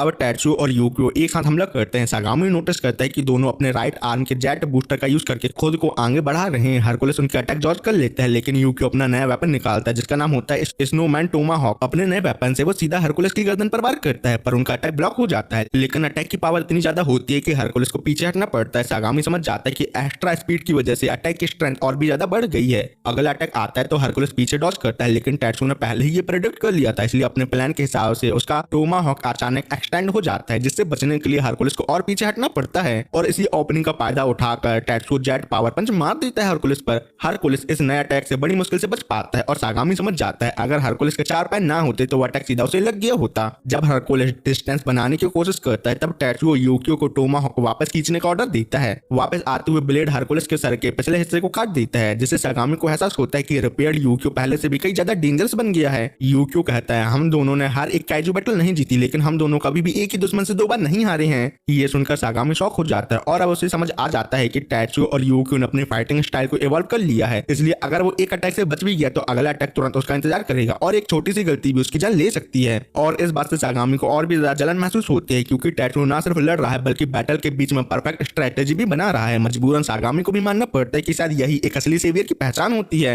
यूकियो और टैट्सू एक पावरफुल पंच लगाते हैं और लास्ट सेकंड पर जेट एक्टिवेट कर हरकुलिस को दूर उड़ा देते हैं। विलेजर खुशी से जश्न मनाने लगते हैं कि हम लोग जीत रहे हैं। तब सागामी को भी मानना पड़ता है कि अगर मेरे पास प्रेडिक्शन पोस्चर और अपनी सुपर नेचुरल पावर ना होती तो तब तक मेरा काम खत्म हो चुका होता। फिर वो हरकुलिस की असली शक्ल दिखाता है। तब हम देखते हैं कि काइजू के पेट के बीच एक और विशाल मुंह खुल गया है। नए मुंह को देखकर यूकियो तुरंत समझ जाता है कि अब हमारी और अच्छे से लगने वाली है। फिर फाइट शुरू होती है। यूकियो टोमाहॉक फेंकता है, लेकिन इस बार हरकुलिस उसे हवा में ही पकड़ लेता है। विलेजर घबरा जाते हैं क्योंकि हरकुलिस यूकियो को अपनी तरफ खींचने लगता है उसकी मदद से, लेकिन यूकियो समय पर टोमाहॉक को डिस्कनेक्ट कर देता है और बच जाता है। फिर वो हेडबट मारने की कोशिश करता है, लेकिन हरकुलिस फिर बच निकलता है। सागामी भी मान लेता है कि यूकियो और टैट्सू का कॉम्बो अटैक काफी ज्यादा इंप्रेसिव है और ये अटैक उसके अलावा कोई और पर लग गया होता तो वो दोनों जरूर जीत जाते हैं। इसके बाद यूकियो लगातार पंचेस की बारिश कर देता है, लेकिन हरकुलिस हर अटैक को ब्लॉक कर लेता है और आखिर में काउंटर अटैक भी मारता है। इसी दौरान टैट्सू एक इंपॉर्टेंट बात नोटिस करता है। उसे लगता है हरकुलिस किसी तरह उनके हर मूव को पहले ही देख लेता है, जैसे वो फ्यूचर देख रहा हो। यूकियो सोचता है शायद यही सागामी की सुपर नेचुरल पावर है जो उसे काइजू मीट खाने से मिली, और अगर ये बात सच है तो हम दोनों सिर्फ स्पेक और पावर के दम पर फाइट नहीं जीत पाएंगे यूकियो। तभी टैट्सू एक हैरान कर देने वाला ऑर्डर देता है। वो यूकियो से कहता है कि हरकुलिस के सारे बैटल लॉग एक साथ स्क्रीन पर चला और उन्हें 50% ट्रांसपेरेंसी पर ओवरले करो। उसका प्लान था लड़ते लड़ते ही हरकुलिस की सुपर नेचुरल एबिलिटी का राज समझना। यूकियो कहता है ये बहुत रिस्की काम है, लेकिन अगर कोई ये काम कर सकता है तो ऐसा काम सिर्फ टैट्सू ही कर सकता है। पर पता नहीं कैसे सागामी ये बात सुन लेता है और टैट्सू का ये सेवियर जैसा कॉन्फिडेंस उसे और भी ज्यादा इरिटेट कर देता है। फिर सागामी डिसाइड करता है कि फाइट खत्म होने का वक्त आ गया है। वो हरकुलिस को प्रेडिक्शन पोस्चर एक्टिवेट करने का ऑर्डर देता है। इसी के साथ उसकी असली एबिलिटी सामने आती है। हम देखते हैं कि हरकुलिस के माइंड के अंदर सागामी अनेक फ्यूचर पॉसिबिलिटी के टुकड़ों को देख रहा होता है। हर मुमकिन फ्यूचर उसके सामने मौजूद है और वो उन सभी फ्यूचर को एनालाइज करके सबसे बेहतर एक्शन चूज कर सकता है कि उसे आगे क्या लेना है। और हमें फाइनली हरकुलिस की सुपर नेचुरल एबिलिटी का सच बताया जाता है। उसकी पावर एक ऐसा मिरर क्रिएट करती है जो कुछ सेकंड फ्यूचर दिखा सकता है,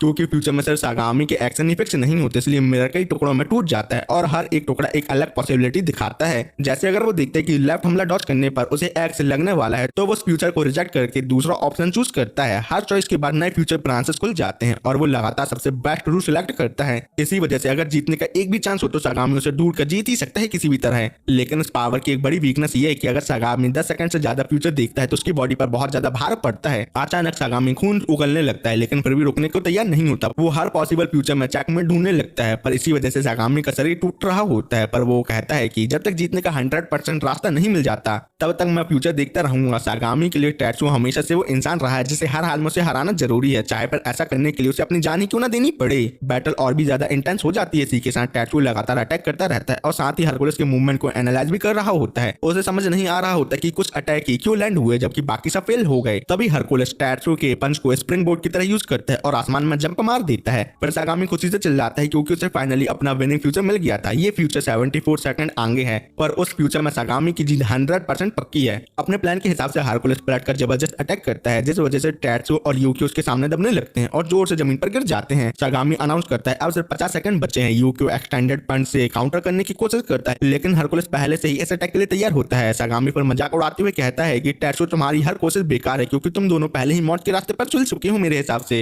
विलेजर्स डर के मारे देखते रह जाते हैं जब हरकुलिस फाइनल ब्लो देने के लिए आगे बढ़ता है, लेकिन तभी अचानक एक अटैक बीच में आ जाता है और हरकुलिस को रोक देता है। सब लोग शॉक हो जाते हैं जब पता चलता है ये सूजू ड्रोन था। सब लोग सोचने लगते हैं कि इसे कंट्रोल कौन कर रहा है। इसी दौरान ड्रोन डैमेज हो जाता है और विलेजर लाइव फाइट देख नहीं पाते। हगाने बताती है सूजू का कंट्रोल मिशिमा मॉल काउंसिल के पास ट्रांसफर कर दिया गया है। फिर हमें अंदर दिखाया जाता है तो पता चलता है आओ के दोस्त ही सूजू चला रहे हैं। वो आओ के साथ हुई बेरहमी से इतना ज्यादा गुस्सा है कि बदला लेने के लिए बैटलफील्ड में आ गए। सागामी थोड़ा परेशान है क्योंकि ड्रोन के टकराने की वजह से उसकी फ्यूचर प्रेडिक्शन डिस्टर्ब हो गई, इसलिए सागामी दोबारा फ्यूचर चेक करता है और राहत की सांस लेता है। देता है, क्योंकि नया फ्यूचर भी वही दिखाता है कि यूक्यो का सर कट कर वो मारा जाएगा। इसी के साथ फाइट जारी रहती है और काउंटडाउन सिर्फ 10 सेकंड पर आ जाता है। इसी बीच टैत्सुओ को एक जरूरी बात समझ आती है। वो नोटिस करता है कि सूजू का अटैक हरकुलिस प्रेडिक्ट नहीं कर पाया था। ये नोटिस करते ही टैत्सुओ एक थ्योरी बनाता है, लेकिन उसे जोर से नहीं बोल सकता वरना सागामी भी उसका प्लान जान जाएगा। सागामी अटैक करते हुए लास्ट 3 सेकंड काउंट करता है और टैत्सुओ को सरेंडर करने के लिए कहता है। फिर वो यूक्यो का सर काटने के लिए आगे बढ़ता है, पर तभी सबसे शॉकिंग चीज होती है, मतलब टैत्सुओ अचानक कंट्रोल छोड़ देता है, जिससे यूक्यो घबरा जाता है। लेकिन टैत्सुओ को यकीन होता है कि यूक्यो समझ जाएगा कि मैंने ऐसा क्यों किया और अब उसे आगे क्या करना हो। सागामी पूरे कॉन्फिडेंस के साथ अटैक करता है, लेकिन उसकी आंखें फट जाती है जब यूक्यो अटैक को डॉज कर लेता है। ये देख के सागामी समझ ही नहीं पाता कि अभी क्या हुआ और क्यों हुआ।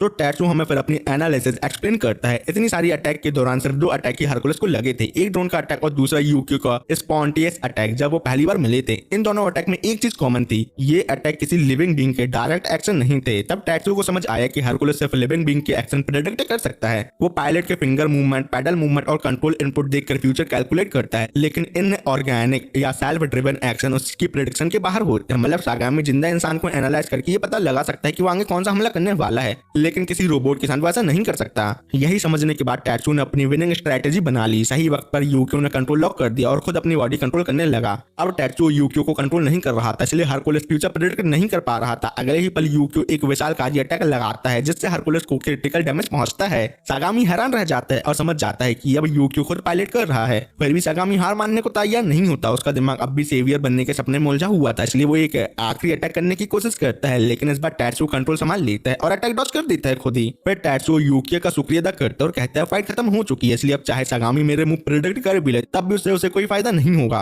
ये सुन के सागामी घबराकर फ्यूचर के हर पॉसिबल ब्रांच को देखने लगता है और बचने का कोई रास्ता ढूंढता है, लेकिन हर फ्यूचर में सिर्फ उसकी हार नजर आती है उसे और कहीं भी जीत का एक भी चांस उसे नहीं मिलता। पर फिर भी सागामी अभी भी हार नहीं मानता और फिर से टैत्सुओ को बोलता है तो मैं मर जाना चाहिए। ये सुन के यूक्यो एक पल के लिए डर जाता है, क्योंकि पहले भी ऐसे लफ्जों ने टैत्सुओ को तोड़ दिया था और वो रोने लगा था। लेकिन इस बार टैत्सुओ शांत रहता है और कहता है अब ये सब बातें मैं आसानी से सहन कर सकता हूँ, इसलिए इस बार मैं टूटूंगा नहीं, बल्कि सागामी को भी वही दर्द महसूस कराऊंगा जो उसने आओ और मुझे दिया है। इतना बोल के टैत्सुओ अपना सारा गुस्सा बाहर निकालते हुए जोर से चीखता है और सागामी की तरफ करता है और इस अटैक का नाम टॉर्मेंट आजुल होता है। अटैक करने के कुछ ही पल बाद टोटल 30 जबरदस्त स्लैश के साथ हरकुलिस टुकड़े टुकड़े हो जाता है और इसी के साथ सागामी की हार होती है।